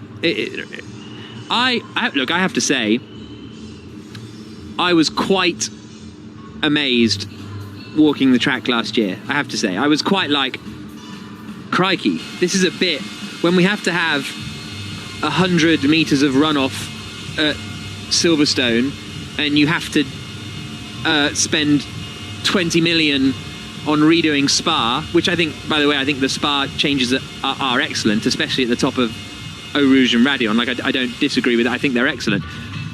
But these things are unacceptable. And then you come to this street circuit and you go around thinking, how is all of this okay? And that's what I sort of didn't understand from last year, personally. And no, I'm not saying it's dangerous, because I am probably someone who overall would suggest that you need some form of jeopardy in motor racing for it to be exciting. And so I think there is definitely that point. But how this is fine at 200 miles an hour, I am surprised. I was surprised when I went around here last year. Because I go to Formula E tracks, for example, a lot, all of them, and they are street circuits, tight, sometimes they're quite quick. But overall, you're going but they would never be appropriate for a Formula One car, some of them. And then here you come in, it's that same feeling, but there is Formula One cars. So it is remarkably fast. And I think that's my point, is just the comparison, where if this is okay. But if some of the tracks we go to, have to be changed so dramatically, but yet you can race here, that's the part that sort of confuses me a little bit. Yeah. So this circuit, it is what it is right now, and it is on the limit of what the FIA and Formula One has produced in terms of lack of runoff in areas. And it's new. I think that's the other thing. It's new. Monaco exists because it's old, and it's always been like that. But it's a much slower kind of track. It's a different challenge. This is fast and flowing. Monaco is stop-start and tight and twisty. But how would, with the geographical difficulty of the nature of the circuit, how do Formula One change the circuit layout? Because you can't. The roads move are the barrier. roads. The roads are the roads, and you can't move the barrier because then there's the sea. So you're kind of stuck with what you've got right now. What they could do, I suppose, is what Andrew said, is put a lot more Tech Pro barriers in. Maybe study where people have had the most shunts, both in Formula 2 and in Formula 1, and place Tech Pro in the most vulnerable places. There are areas around the track with larger runoff, but certainly in Sector 2, I think that there needs to be some discussions going forwards with regards to Tech Pro and the placement of Tech Pro, because these kind of shunts they're beyond the acceptable amount. Yeah. Niels Wittig, the race director, is now at the track, at the crash site, having a discussion about something on the ground. I can't work out what his particular issue is, but they're looking at a very specific spot on the ground. We'll try and work out what that is. Andrew Benson? You're right about jeopardy, of course, Jack. It's what makes Suzuka exciting, for example. But there's a difference, in my opinion, looking at this particular scenario here in Jeddah. There's a difference between going off the track and being punished for a mistake. You might have an accident, you might damage the car, you might get stuck in a gravel trap. The accident might even be quite big, like it can be at Suzuka, but at least you're hitting something that's been designed to be hit. Concrete walls are generally considered to be okay in motorsport if the car is likely to hit them with a glancing blow. But even in places like that, where that's likely to happen, at Indianapolis, for example, they've put impact-absorbing barriers now on those at the four corners of the speedway. And I think that would be the question that a lot of people, and I suspect the drivers may be asking it themselves after qualifying. They'll certainly be asked it by people like me. Why was that considered to be a place where a car was likely to hit a glancing blow? Because it didn't really look like one. To me, it looked like a place where you could definitely have a big accident relatively easily. When we race at Le Mans, Andrew, when we're going through Porsche corners, if anybody knows the Porsche corners listening, the first corner is quite a high-speed right-hander. Then we turn into a double left. On the outside wall of the double left, there's this new technology movable wall that they also use. I think they use it in America, IndyCar and a lot of the oval circuits. Is that the kind of wall technology that could be useful at a high-speed circuit like this?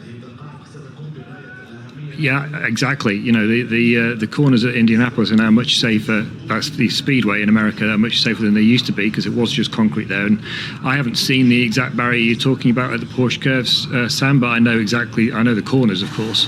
They're super mega fast, aren't they? And they were a bit like this, weren't they, a few years ago, in the sense that there wasn't much runoff area there, and if you had a crash there, you were in trouble. But they decided enough was enough there, and I suspect Formula One's going to be asking itself some pretty similar questions about that particular section of this track. I mean, even to be fair, even where there are barriers at Jeddah, you think of turns 22 and 23 where Max Verstappen's been trying to crash all weekend, and Charles Leclerc did, and Schumacher did last year.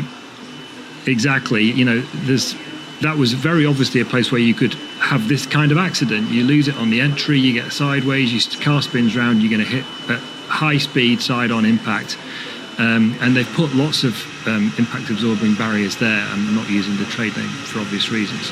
But it's still a big accident, but you're not risking hurting yourself as much as you are when you hit a concrete wall in the accident such as Schumacher's had.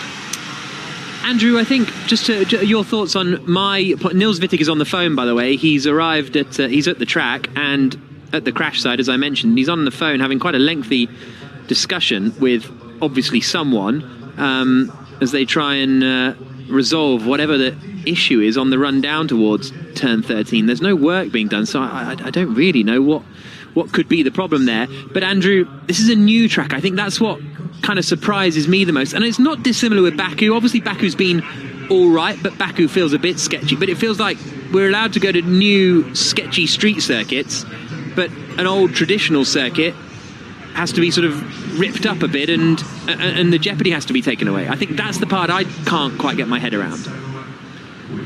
Well, I mean, just before I answer that question, Jack, by the way, there's been an update from Haas. They say that they can confirm that Mick Schumacher appears physically fine. He's spoken to his mum and so on. He's likely to be taken to hospital for a scan as a precaution, and the FIA will update us on the results of that. To go back to your point, I think this was the driver's concern last year, and I'm sure it's the same going in. They felt that it was almost... I think they obviously appreciate tracks with jeopardy. They like the adrenaline rush. It's what gives them the buzz. It's partly why they do what they do. But they felt this Jeddah track was almost willfully dangerous, particularly with their main concern was sight lines, but there were also some potential crash spots that they were worried about. And although the drivers haven't really spoken about it this weekend yet, because of course they were not allowed to speak yesterday after the missile strike on the oil facility, and so they've not said anything since Friday morning, which of course they hadn't got into tracks by then. I wouldn't be surprised if after this session they are going to make similar points about, it feels a bit willfully dangerous and they really ought to do something about it.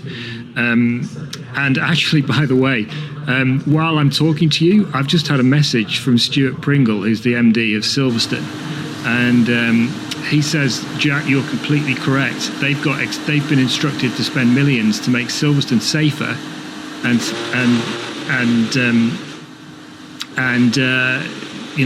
raising questions about this track himself. Interesting. Well, thank you for listening, Stuart. We're all looking forward to July. If you want to text me directly, my number is 079. No, but thank you for listening, Stuart. And absolutely. Hi, Stuart. Stuart's a great guy. Yeah, really great guy.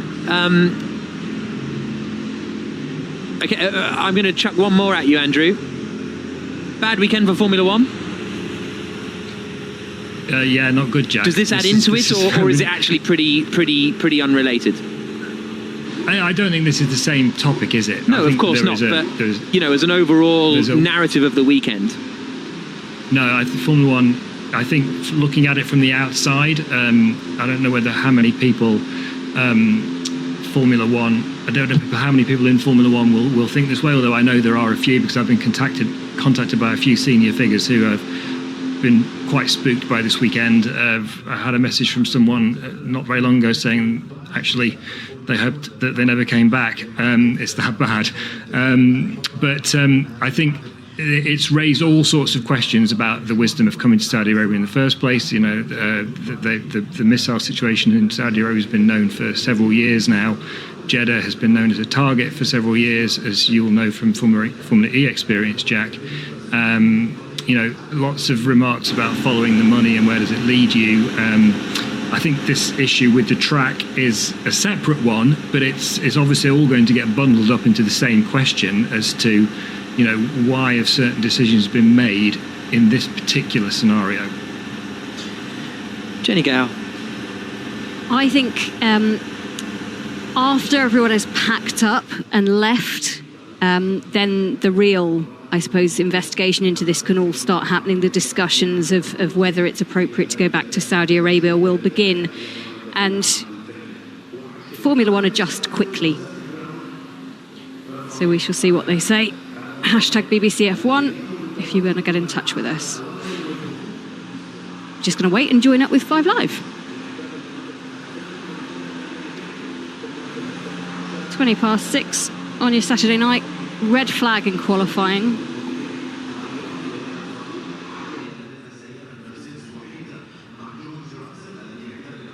Yes, it certainly has. We got into the second part of qualifying, 3 parts of qualifying, just to remind you. Lewis Hamilton dramatically went out in the first part, and if that wasn't a shock enough, then Mick Schumacher, son of Michael Schumacher, crashed heavily in the Haas car. Jack Nicholls and Sam Bird alongside me watching on, and it was a big crash, Jack. Yeah, on the exit of turn 10, Schumacher probably doing about 160, 170 miles an hour through that left-hander, maybe a little more, got on the curb, span back across the track and hit the wall on the other side. Very big accident. Schumacher was conscious, speaking to the doctors. He was taken to the medical centre. He will also be taken to the hospital for precautionary scans, but the team have said that he seems physically okay. Now we have a big delay because they are trying to clear up the track, basically, from where Schumacher had a crash. They've got a big steamer, basically, to try and get rid of the oil that was spilt during the accident. So quite a big delay here. Yeah, a lorry that looks almost like a steam iron being put over the track at the moment.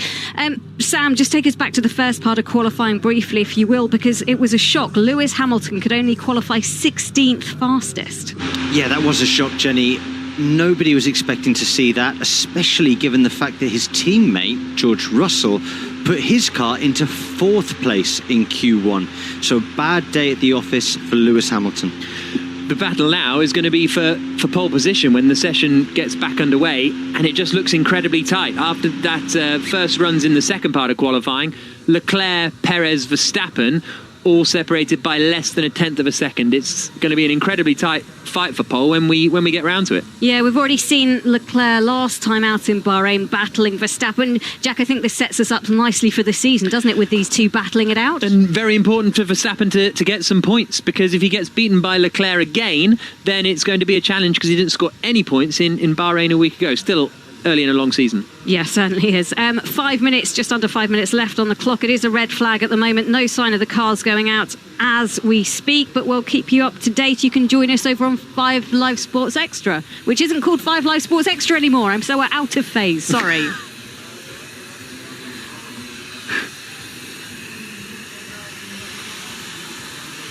Tickled his fancy, didn't it? Yeah. So, quite a bit of appetite for my beds. Really? Yeah, quite a decent chunk of appetite for the beds. When you say quite a decent amount... just look at hashtag BBC F1 from quite a long time ago, before we started our serious chat, but some really, really nice comments. As I say, the delay appears to be because of oil down, and they've now got like a steamer trying to clear up the oil on the circuit, and that's what the delay is about, I believe. Just one little update for you from the Haas team. They are now saying that it is likely that Mick Schumacher will be airlifted to hospital via the helicopter, but as stated, all as a precaution for further checks. And I have to say, knowing the road systems in Jeddah and Saudi Arabia, quickest way to get anywhere, helicopter, you take that option every time. They don't have roundabouts there. No it's roundabouts. So weird. You have to drive really far away to then come back on yourself to go where you actually want to go. Absolutely, but in Formula One, you have the helicopter there next to the medical centre. If the helicopter is used, there has to be either a second helicopter there, or the helicopter has to come back before a session can restart. They will not restart a session if there is no medical helicopter on site. Yeah, no, that's a very good point. So hopefully we won't be too far away from getting the session going again. But I've been saying that now for half an hour or so. On hashtag BBC F1, Bristol Boy says, listening to BBC F1 chatting about why F1 Circus comes to this race, no mention of money. Strange that. And I think, I guess my point, my response to you, Bristol boy, would be everyone goes everywhere because of money. You know, that's sort of the obvious reason why Formula One goes to a track, because every race pretty much pays to host a Formula One race. I do think, though, people will remember what Lewis Hamilton said in Australia 2020 when he turned to the cameras and said cash is king, when we were talking about coronavirus and whether the race weekend should go ahead or not. And I think that resonates with people fairly deeply, that we go to these places because they pay an awful lot of money to host races. And there are some tracks, Jack, which don't pay as much money. Yeah, but it's a sliding scale. Yeah. But yes, there is a huge amount of money wrapped around Formula One. Drivers get paid a vast amount. There's vast amounts to enter Formula One. The whole thing is a large-scale sport, but also has finances involved in that. I did see a tweet earlier. Gregory said, at the end of last season, after following F1 for over 40 years, I realised that it has become a business, not a sport. Today's debacle is an unsafe circuit in an unsafe place confirms that. Isn't most sport now a business? Well, this is kind of overall my the sort of point that that is true. You know, that is the case, and so that's why it's sort of. You end up having the question of when is the money worth it and not worth it? You know, that's the just a existential question. Sorry, just to give you a quick update, they are, as we probably worked out, but they are deep cleaning the track right now, which is why we've got this hold up. So that is the reason we're waiting for the session to get underway after the crash from Mick Schumacher. Yeah, and we are seeing some replays of Schumacher's crash that they haven't showed until now, and it was very, very big. One of the biggest impacts I've seen in a long time, I would say. Violent impact. What I think has happened, Jack, is he has gone over the curb with his right rear tyre on the exit of the corner. The car has then bottomed out on the curb with the floor. It's then taken the car up in the air. He's then tried to rejoin the track, and it's thrown the rear of the car one way. It's then gripped and gone the other way and sent him in the wall. And all of this has happened in a split second. We're actually seeing now images of Mick Schumacher, obviously still on a medical bed, however, talking, smiling, and appearing in... Sitting up relatively straight. Sitting up and looking in reasonable spirits. Yeah. So that's really good news. Let me give you an update from Gunther Steiner, who says the car is completely broken. We need to see the scans, see how he is doing, and then see what we do tomorrow. We need to see what position we are in with spare parts. You need to build a completely new car. It shows how safe these cars are, though, with the increased chassis stiffness for this year. So that's Gunther Steiner, team principal down at Haas. So they have their reserve driver here, Fittipaldi. However, he will not be allowed to take part in the Grand Prix tomorrow because Mick took part in qualifying. You know what? One of the most on edges I've ever been in a motor racing commentary was Saudi Arabia last year. After sort of the second or third red flag, didn't like the feeling, honestly. I was just very on edge because you'd had the crash, the incidents, the messes, and then you had Perez spin in front of the whole pack on a blind circuit, and yeah, it was uncomfortable. It does feel like this track is always only moments away from somebody having a major crash. Yeah. That's how it feels to me anyway. When people are driving it, it looks spectacular, and you think, wow, isn't this great? These drivers, these world-class athletes taking these incredible cars to the limit of what they can achieve.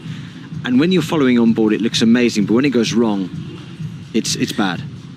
Sorry, there's another bit of an update from Gunther Steiner, which I just want to keep you across, if that's okay. He said, I spoke with his mum, that's Mick Schumacher's mum, and I'm keeping her updated. He has no injuries that you can see, but they want to do some scans to make sure there was no impact from the forces. The impact, which you said was heavy, the impact broke up the digital technology. So we heard nothing on the radio, but we got word he was conscious, which is why we had that big, long delay that we hadn't heard from him. And normally the first thing that the FIA will do and that the F1 broadcast centre will do is try and get some audio of the driver to say, yeah, I'm okay. And that kind of clears everyone to say, okay, bad crash, but he's okay. That didn't happen, obviously, because of a technology problem. But again, we're seeing pictures of Binotto and Horner talking. Just wondering if they're getting a microphone in. Yeah. That's about all. Says Horner. These two are such influential powerhouses now in Formula One. You take them, put Toto Wolff into the mix. They are, if they honestly feel that this track isn't appropriate for us to be racing at, for whatever reason it may be, you can guarantee that once they've got this weekend out of the way, they will sit down and they will do what they will try and do what they want to do. Yeah, perhaps. Do you not agree? I think they're just such small parts in the cogs of your Red Bulls and your... Maybe Red Bull Horner has a bit more sort of direct Mateschitz sway. And obviously Wolff is an important person at Mercedes, but not an important person at Ferrari. But I don't know, I think things like racing in Saudi Arabia go a bit beyond them, don't you think? Well, they'll start the conversation presumably with their bosses and their bosses' bosses, but that's what I mean, and that's where you end up in that scenario. Andrew, Bethany says the fact that the Japanese Grand Prix went ahead in 1976 was because of business. It's hardly a new thing. No, it's not a new thing. That's true. I don't know what to say to that. And in terms of the question about money, I mean, I think what we were saying about Saudi Arabia, everything that we were saying, money was in the background, even implicitly, even if we weren't saying it out loud.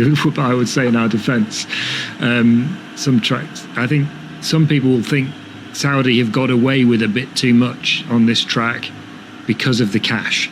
I think that's a fair comment to make. Yes. And not just the track itself, but also the fact that the race is on the calendar at all, which I think Lewis Hamilton has been the most vocal, but saying how uncomfortable he is with that. Lots of people in Formula One feel uncomfortable about it being on the calendar too, because of the human rights concerns and all the rest of it. And this weekend's just going to crystallise those thoughts. I think it's going to be interesting to see where Formula One goes with it. Do they carry on taking the cash, or do they take a more, what some people might call a more enlightened view, like they did with Russia, for example. Russia invaded Ukraine, and that race was cancelled very quickly. When, I guess the question is, with the money stuff, is when does it become untenable? There was quite it was quite clear at that point with Russia that it was untenable, I think. Whereas where is the line there with other countries? That's the difficult thing to judge, I suppose. Indeed, that is the line, and Formula One has to choose, as a sport and a business. Formula One has to choose where it wants to draw that line. I just think it's clear that some people are uncomfortable with where it's drawn the line on Saudi Arabia. It's going to be interesting to see over the next few weeks and months whether the events of this weekend, not so much Mick Schumacher's accident, that's just a question of making the circuit safer, but the wider questions that arose yesterday, whether they shift that calculation in the minds of people like Stefano Domenicali and his bosses at Liberty. I think there's a few aspects, aren't there, Andrew, that I think for me there's three key things and three key elements. The circuit itself, it's extremely quick, but it's proving to be over the limit and a little bit dangerous right now. So what goes on that front? Number one.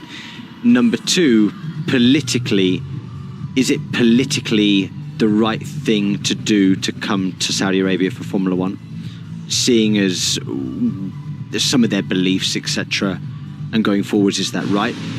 And thirdly, the money involved. We've seen other sports like Newcastle Football Club in football being taken over by Saudi leadership and things like that. It is intertwined with money. Is that is a large factor going forwards with this Grand Prix as well. So there's quite a lot. Also, the other factor is actually physically coming here. Is it safe? Because of what we saw yesterday. So all of these things, I think, need to be weighed up by the big bosses in their headquarters over the next few weeks and months. Jagged Seam says, my girlfriend used to work in Jeddah and is currently showing me pictures of roundabouts because she's so annoyed you said there weren't any. I know, I've just sent an apology to really? them, but I have also said, but is that just down at the Corniche? Because at the Corniche and at the Red Sea, there were roundabouts, but then if you go further inland... It was the main roads, it was the main sort of artery roads that you had to go all the way down, do a U-ey and come back, and then there were no sort of intersections, let's say. Session will now restart. We have a time for you. It'll restart at 40, so 18:40 in the UK, 21:40. My timing is so bad, and the clock's changed tonight as well, just to add insult to injury. So session will resume at 22:40. That can't be right. 22:40 local time. Anyway, session will resume in about 5 minutes' time. Before that, let's hear from Lewis Hamilton. He went out in the first part of qualifying, and this is what he had to say. Sorry to see you here so early. Were you surprised with the lack of performance in the car tonight? Yeah, of course. And was it a setup issue, or what was the issue behind the wheel? Yeah, something in the setup. It was looking good in P3. Tried to progress in a similar direction, and maybe we went too far. And then the car was just undrivable. I'm so nervous. Well, we've seen you drive great races from the back of the grid before. Are you looking for a big one tomorrow? Well, I got the same car as I had in qualifying, so I don't anticipate moving that far forwards. But I'll give it everything. Painful times for Lewis Hamilton, then qualifying in 16. Sam, anything you hear there that gives you any sort of, sheds any light on it? He said the car was very nervous, and it looked nervous. It's looked nervous all weekend, really. Every time he turns in, he tends to have to take a second bite at it because the rear is trying to over-rotate on him. It's not a nice feeling as a driver, especially on a street circuit. It's okay at circuits where they're nice and wide and you've got a lot of runoff. You can get away with it, but at a circuit like this, it really does slow you down, because if you get it wrong, we've seen the consequences with Mick Schumacher. It's not fun. It's not that you run wide and you can run back on again. It's day ending.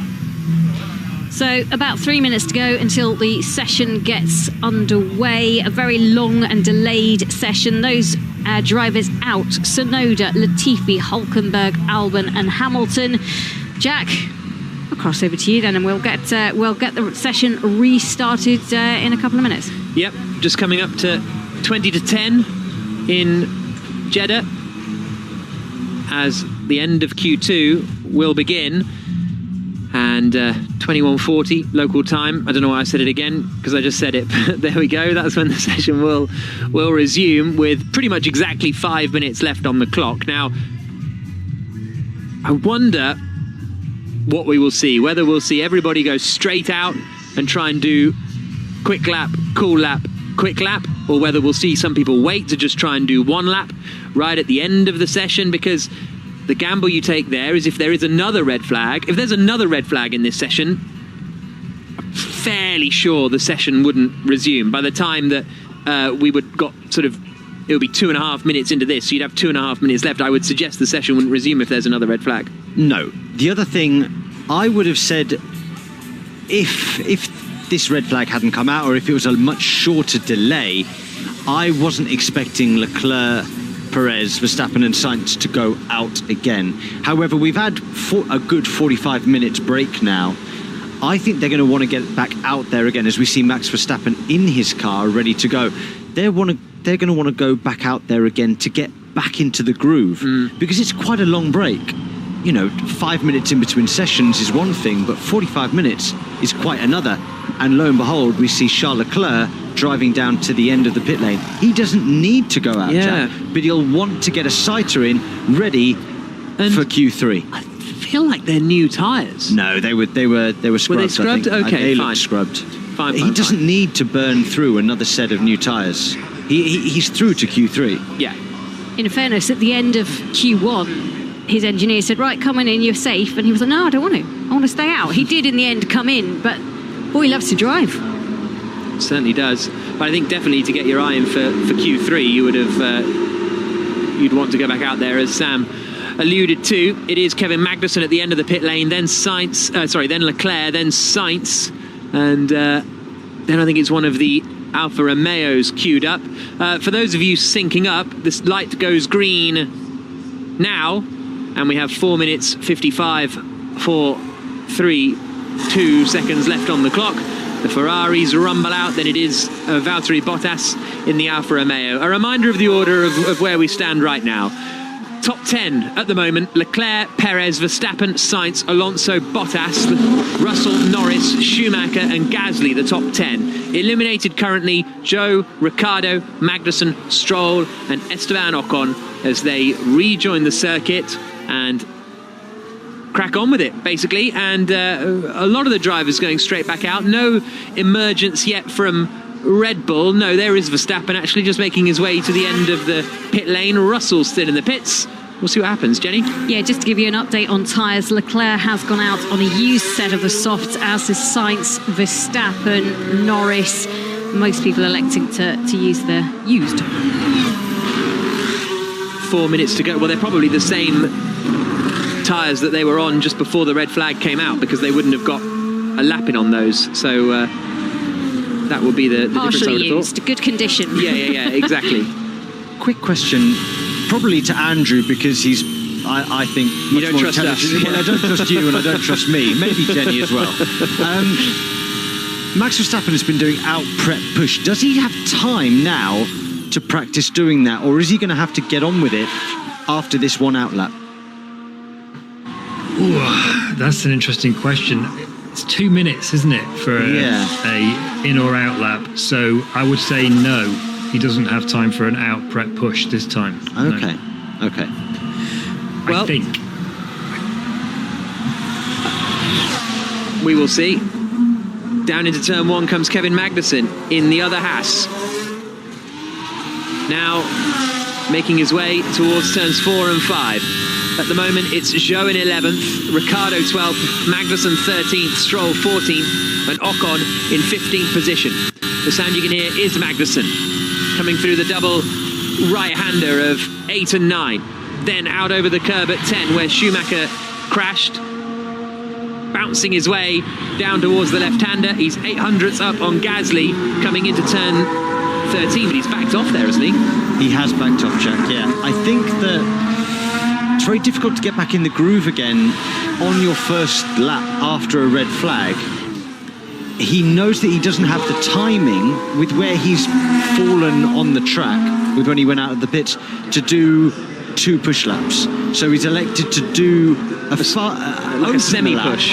Open the lap, and then cool, and then he'll push again when he goes round again. Lando Norris, now the sound you can hear.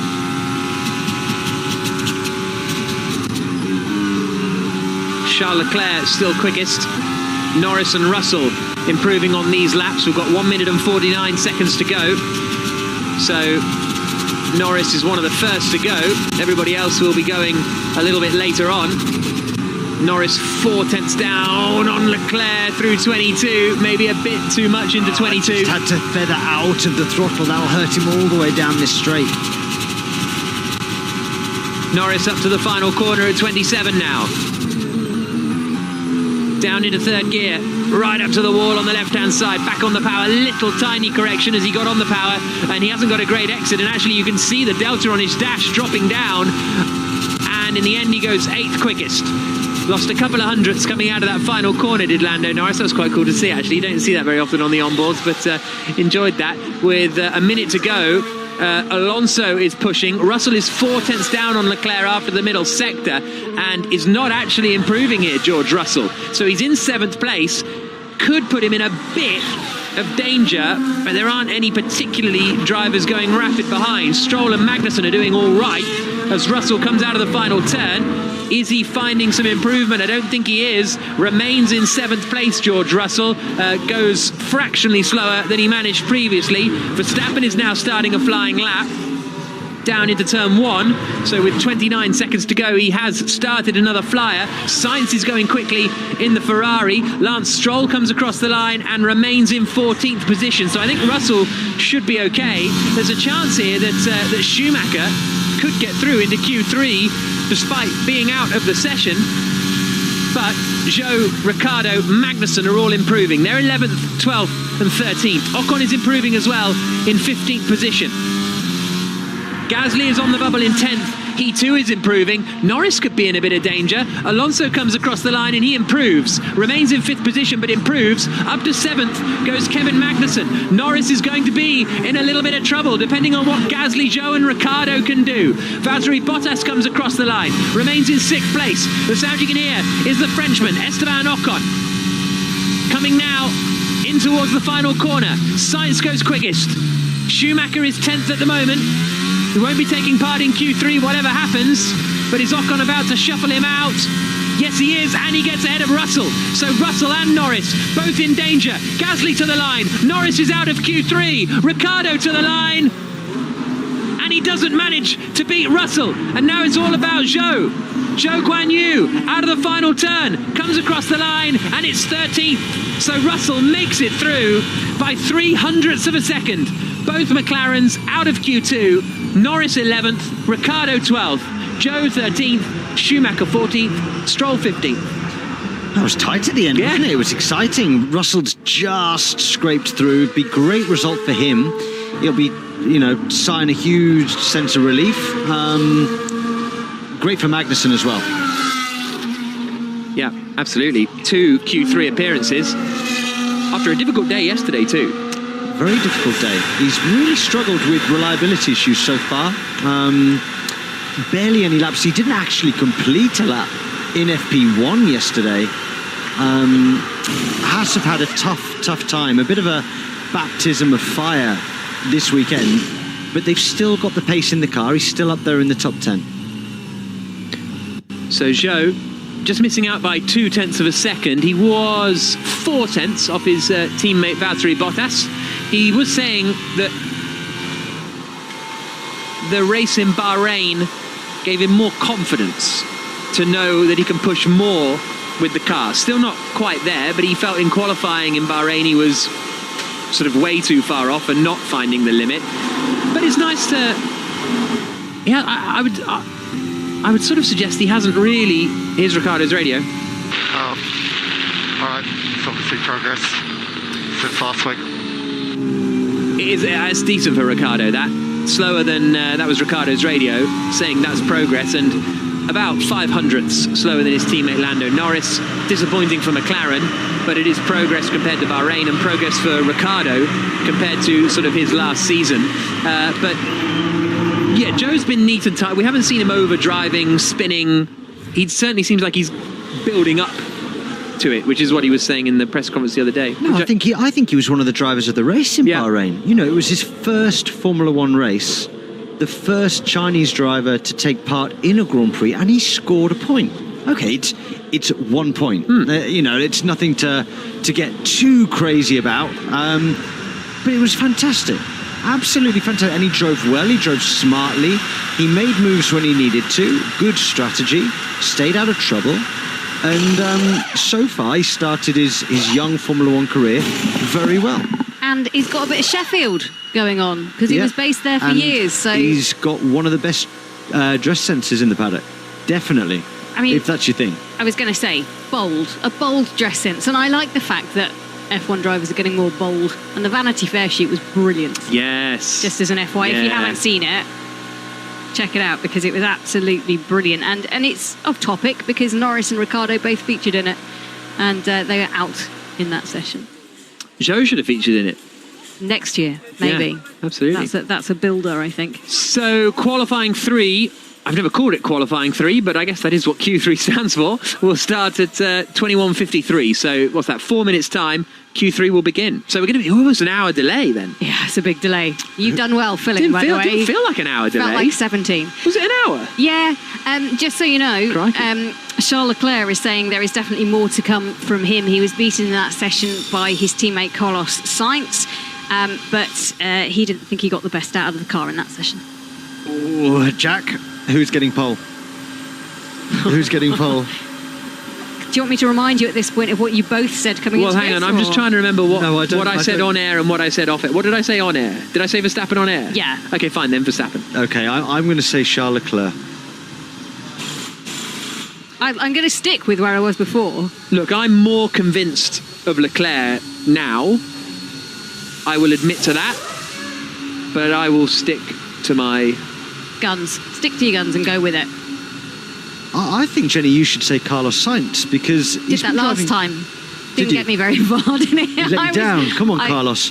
This is the time then. Carlos, this is your time. No, I still think Leclerc's going to find more, unfortunately, when it comes to the end of it. Give Sainz another couple of races, maybe by Imola, and I think yes. Oh, wouldn't that be amazing if you got a Ferrari 1-2 at Imola? Now, that would be incredible. Forgive me for not giving credit to this tweet because I can't remember who it was and it was too far back in the timeline now. But someone said, what if you filled your monocoque full of hot water and had a bath in it? Would that be nice?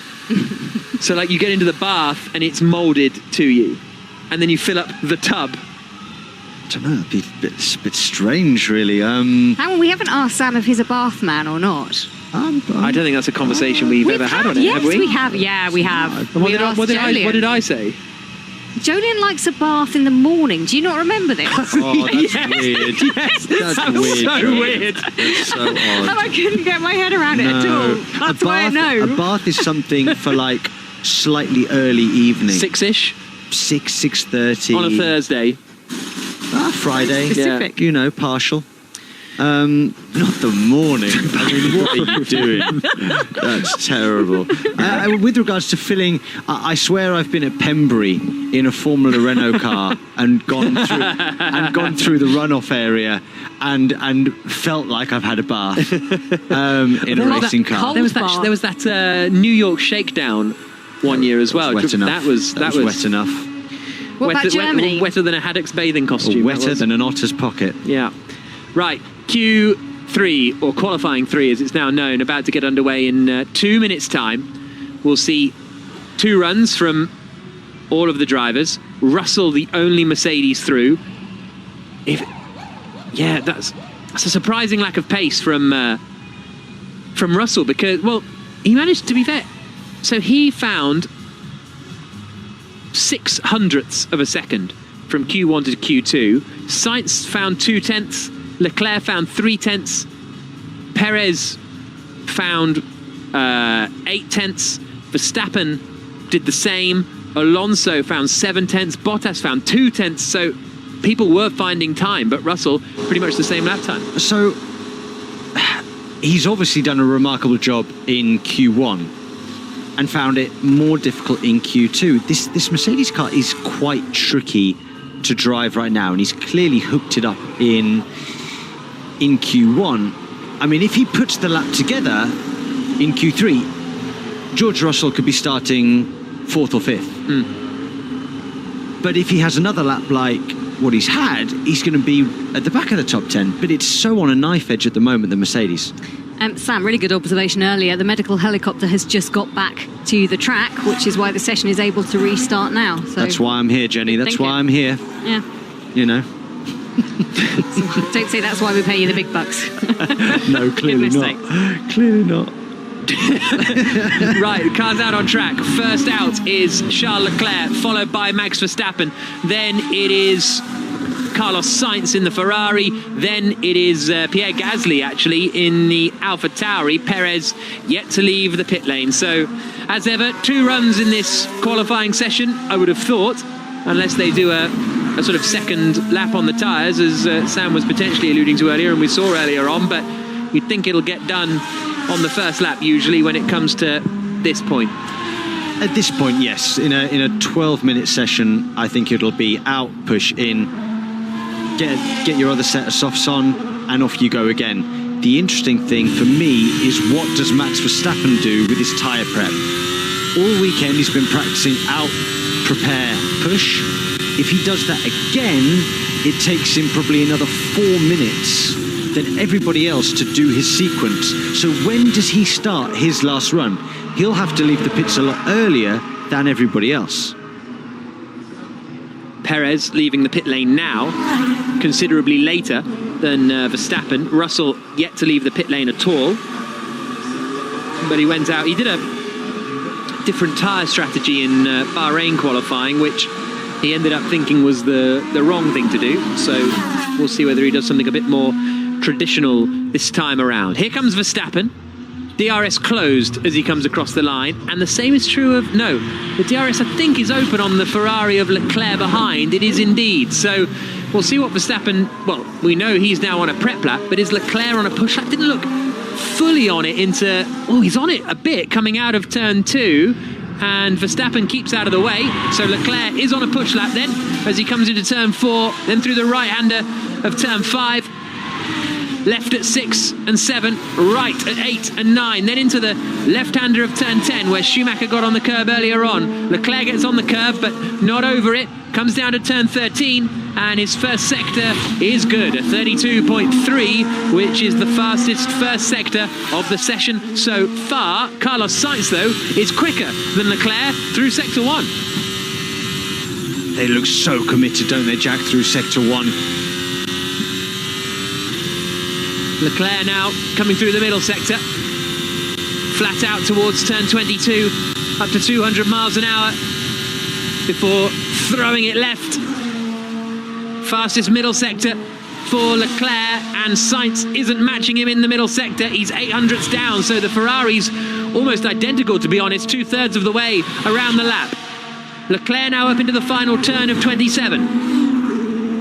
Turns in, hooks the apex up, out towards the wall on the exit, and the first benchmark time for pole position is a 1:28.446. Sainz is going quicker though.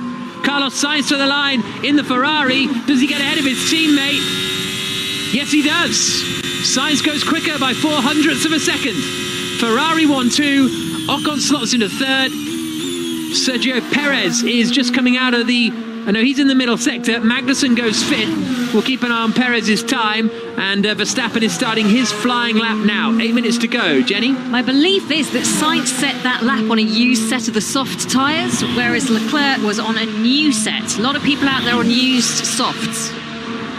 That's what my timing screen says. Wow, how long's he been on? How old are they? 2 laps old on this stint, but then... It's hard, I can't tell you. Oh, okay. Sorry. That's all right. I wish I could. 8 minutes to go. And, wow, big lap then from Carlos Sainz. Leclerc 0.04 slower. Perez is coming out of the final corner now and heading towards the line. Where's this going to put him? He does go up into third position then. Only a 10.5 down on the Ferraris. Verstappen has come through sector 1. He's miles away. He's half a second down on the Ferraris in sector 1 here, Verstappen. Now, it has been sectors 2 and 3 where the Red Bull has been strong.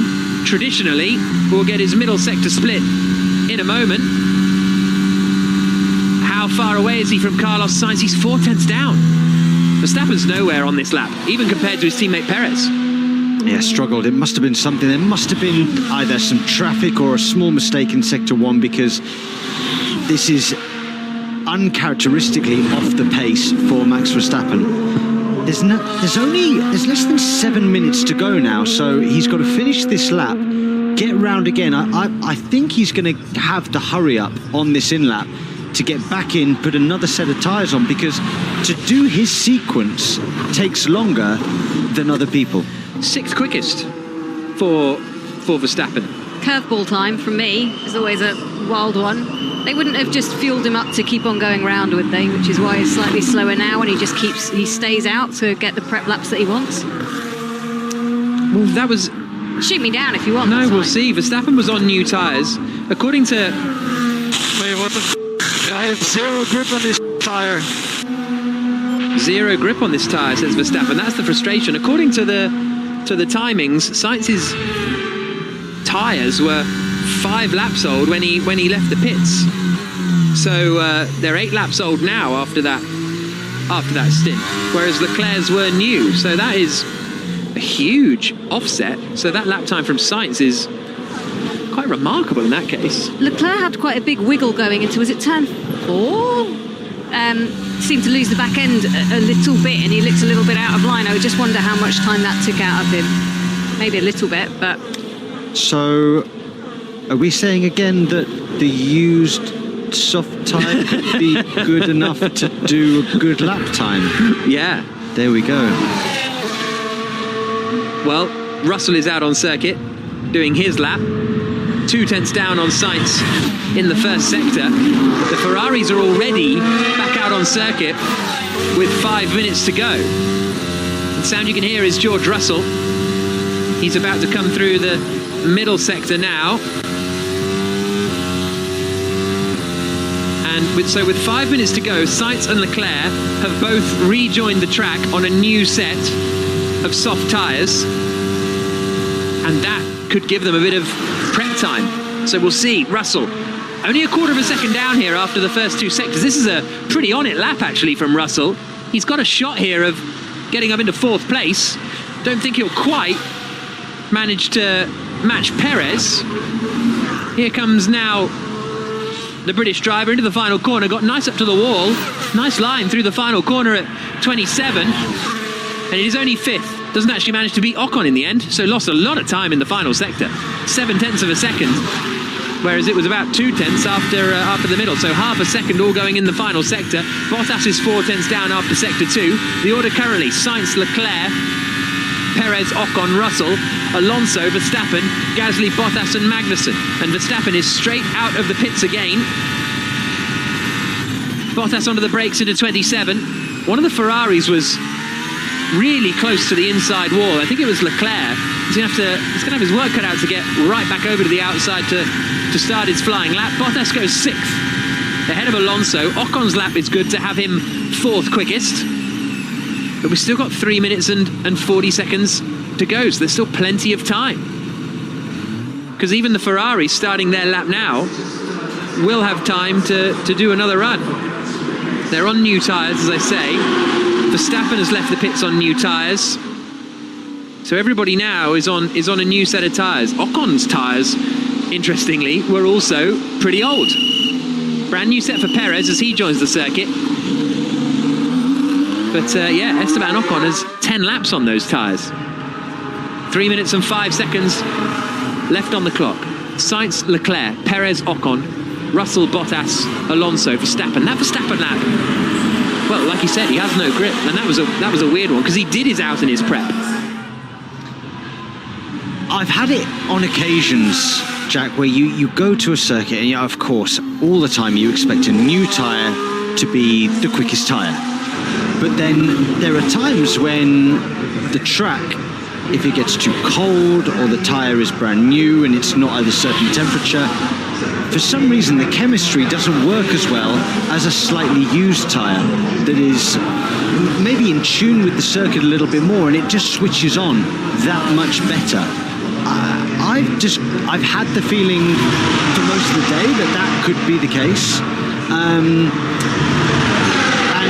I think there's cases to suggest that the new tyre is still the quicker tyre, but people are seeming to make a used tyre work extremely well currently. Ferrari doing an extra warm-up lap this time. So here comes Charles Leclerc, 2 minutes to go, across the timing line now. And I imagine this is going to be the push lap for the Ferraris. Leclerc through the left and the right at turns 1 and 2. Then on the power, down towards turn 4. His teammate Carlos Sainz coming with him. Not particularly neat through the first couple of corners, Carlos Sainz. Leclerc through the fast stuff into the left-hander of turn 10. We'll get his first sector split here on the run down to 13, and it's quick. He's a 10th and a half up on Carlos Sainz, and Sainz is down on himself by a 10th. Sainz might be out of this one. He's on provisional pole position at the moment, but this current lap is not going great. Perez is on a quick one. Verstappen has just started a flying lap now. Crunch time here. Otherwise, Ferrari might be locking out the front row. Leclerc through the middle sector. He's 3 tenths up on his teammate now. Right to the limit on the exit of turn 22. Sainz is still a 10th and a half away. And there's only really one corner in the final sector, so I think Sainz is out of the running because Charles Leclerc is flying. Oh, really hot into 27. Got it turned in, got it out, got it across the line, takes provisional pole. 1 minute 28.2, finds half a second compared to his previous run. Sainz across the line, it's not enough to beat Leclerc. Leclerc out-qualifies Sainz. Verstappen is not going that quickly. He's coming through the middle sector now. Perez has set the fastest middle sector. Perez is flying. Verstappen is a tenth away, but Perez is up. Nice late apex on the power in the Red Bull. Drives to the line. Sergio Perez, pole position for Sergio Perez, unless Verstappen has an unbelievable drive out across the line. Here he comes now, the DRS pings open. Which Red Bull is in at the front of the grid? It's Perez. Sergio Perez takes pole position in the Red Bull. 200ths clear of Leclerc, 2/10ths clear of Sainz, 2/10ths clear of his teammate Max Verstappen. An unbelievable lap from Checo. 1 minute 28.200. Sergio Perez, pole position for the Saudi Arabia Grand Prix. Remarkable. Wow, didn't see that. I didn't see that. We've been speaking all weekend about Leclerc versus Verstappen. Maybe Sainz. Maybe Sainz, but Sergio Perez, hats off to you, sir. You've delivered one of the best laps of your career. Remarkable. Perez on pole, Leclerc second. Pole position. Yes! Yes! Well done. Yes! Thank you, guys. The hard work always pays off, man. Thank you, guys. First pole of his Formula One career, Sergio Perez. Oh, wow. Huge credit. When you think of all of the, second Red Bull driver stuff we've had over the last few years, Perez comes in, he's a bit adrift,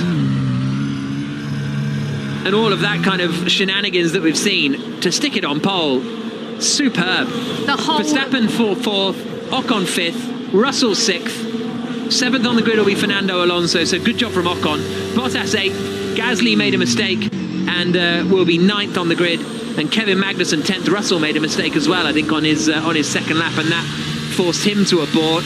Esteban Ocon also got a little bit out of shape. Whoa, he got a lot of it out of shape. Almost identical to his teammate Alonso's moment yesterday. And that too was at turn 10, exactly where Mick Schumacher had his accident.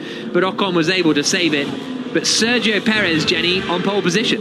The whole of Mexico will be jumping. What a result for Sergio Perez. Congratulations to him. As you said, his first pole position. Extraordinary. Incident involving Max Verstappen has been noted. I don't know what that incident is, but it has been noted by the stewards, so we'll try and get to the bottom of that one. But Sergio Perez climbs out of his car, stands on top of the Red Bull, punches the air, clenches his fist, pats the front left tyre, and what a feeling that must be for Sergio Perez. Yeah, he's gone his entire Formula One career to date without a pole position. Imagine the relief. Imagine how great this must feel, especially given that this circuit is a real driver's circuit as well. You've got to go and grab this circuit by the scruff of the neck, and he's delivered that today. 220th Grand Prix appearance, or entry at least. I just think it's amazing. The whole dialogue, the narrative has all been about Verstappen. What can Verstappen do? What can Ferrari do? It's a 3-horse race for this. Maybe it's only a 2-horse race. Perez has just taken a sombrero and lobbed it into the ring and said, you know what? I can do this. I've got confidence in my car. He puts his hand up. He spent last year betting himself in. That was just a stunning performance from Perez. So impressed and so delighted for him. Hashtag BBC F1. Ben Malcolmson says, don't know what all the fuss was about last year. Those two can't even beat their teammates. Referencing the Verstappen and Hamilton fight that we saw last year. Well, lovely result that. isn't it? After a difficult weekend in Saudi Arabia for many, many reasons. Sergio Perez, first ever pole position as he wipes his face with a towel, and then we're going to hear from the top three in a moment. Perez on pole, Leclerc second, Sainz third, Verstappen fourth. He still found a lot of time. He still found half a second from Q2 to Q3, but Perez found 7/10. Red Bull will be delighted that they've got a car up there at the front. They've managed to stop Ferrari looking out the front row as well. It might not have been the car that they were expecting. They won't care at this moment in time. They'll just be delighted that one of them's up there. Well, we can now hear from Sergio Perez. He's going to be talking to Johnny Herbert after taking his first ever Formula One pole position. He'll start at the front of the grid tomorrow for the Saudi Arabian Grand Prix at the Jeddah Corniche Street Circuit. Remarkable performance. Sergio Perez, pole position here in Saudi Arabia. How does that feel? Was it a surprise? Yeah. Well, it took me a couple of races though. But what a lap, man. Unbelievable. I can do 1,000 laps and I don't think I can beat that lap. It was unbelievable. Yeah, and you've got to be happy for tomorrow because you're in that perfect position, eh? Yeah, we were not really expecting to match the Ferraris on qualifying. We were focusing mainly into the race, so yeah, hopefully we get them tomorrow.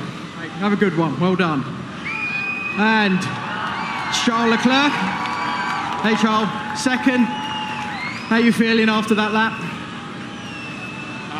The lap felt good, honestly. I am very happy with the lap. All qualifying was all about just keeping it on track and not doing any mistakes, which will have been very costly. And then in Q3, in the second lap, I just went for it, and I more or less put everything together. There's a bit here and there, but yeah, I definitely did not expect Checo to come with that lap time. So congratulations to him, and I'm pretty sure he did an incredible job today. Yeah, another day tomorrow, eh? Yeah, it's another day tomorrow, and hopefully we'll have a good start. Well done, well done. Carlos, where are you? Carlos? Hey, third position. How was the lap? The lap for P3 was pretty good. It was on a used tire because the used tire, for some reason this weekend, is giving me a better feeling.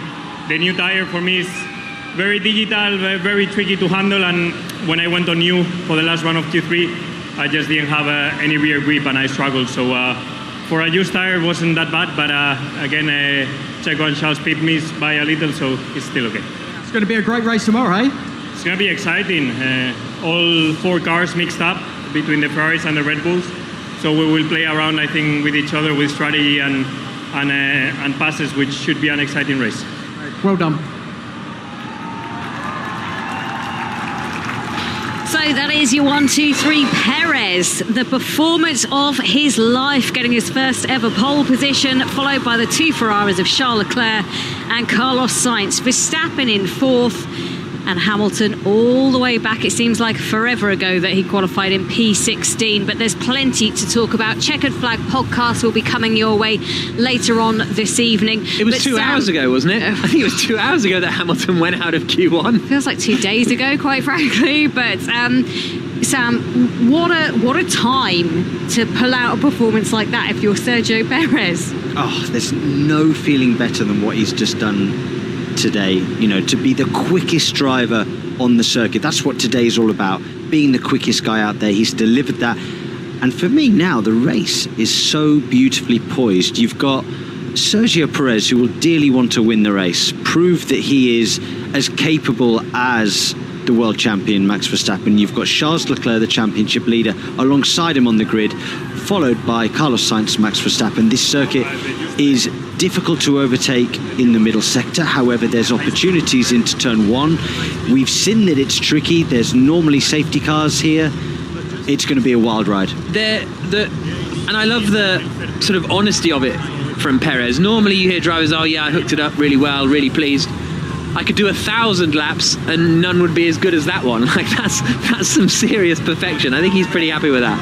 Certainly is, and as they say, it'll be fascinating tomorrow to see the mind games, the strategy calls, the play that they can have with each other, with Perez and Leclerc going off next to each other and then Sainz and Verstappen next to each other too. And I mean, they're walking back towards the pen and the media interviews. They're pretty friendly guys, aren't they? They are. But not behind the wheel. not behind a wheel. As soon as you put the helmet on, there's no friendships there. But these guys are friends. Just a fascinating dynamic that we've turned up. I know the regulations changed, but Jack, it's just so refreshing. Yeah, and it's just a different story, and I think that's what's nice. It's not Verstappen versus Hamilton. As much as we all loved that fight last year, we've got new people in the mix, and just really impressed with Perez. Yeah, you'll have to wait and listen to the podcast to see. Well, we don't really do a driver of the day, but we might just do it, and we might actually all agree for once. You never know. Well, let's all decide now it's Perez, and then we don't have to do it later. No, where's the fun in that? 6 o'clock, the race gets underway. Remember, the clocks go forward tonight. Happy Mother's Day for tomorrow, and we'll see you tomorrow.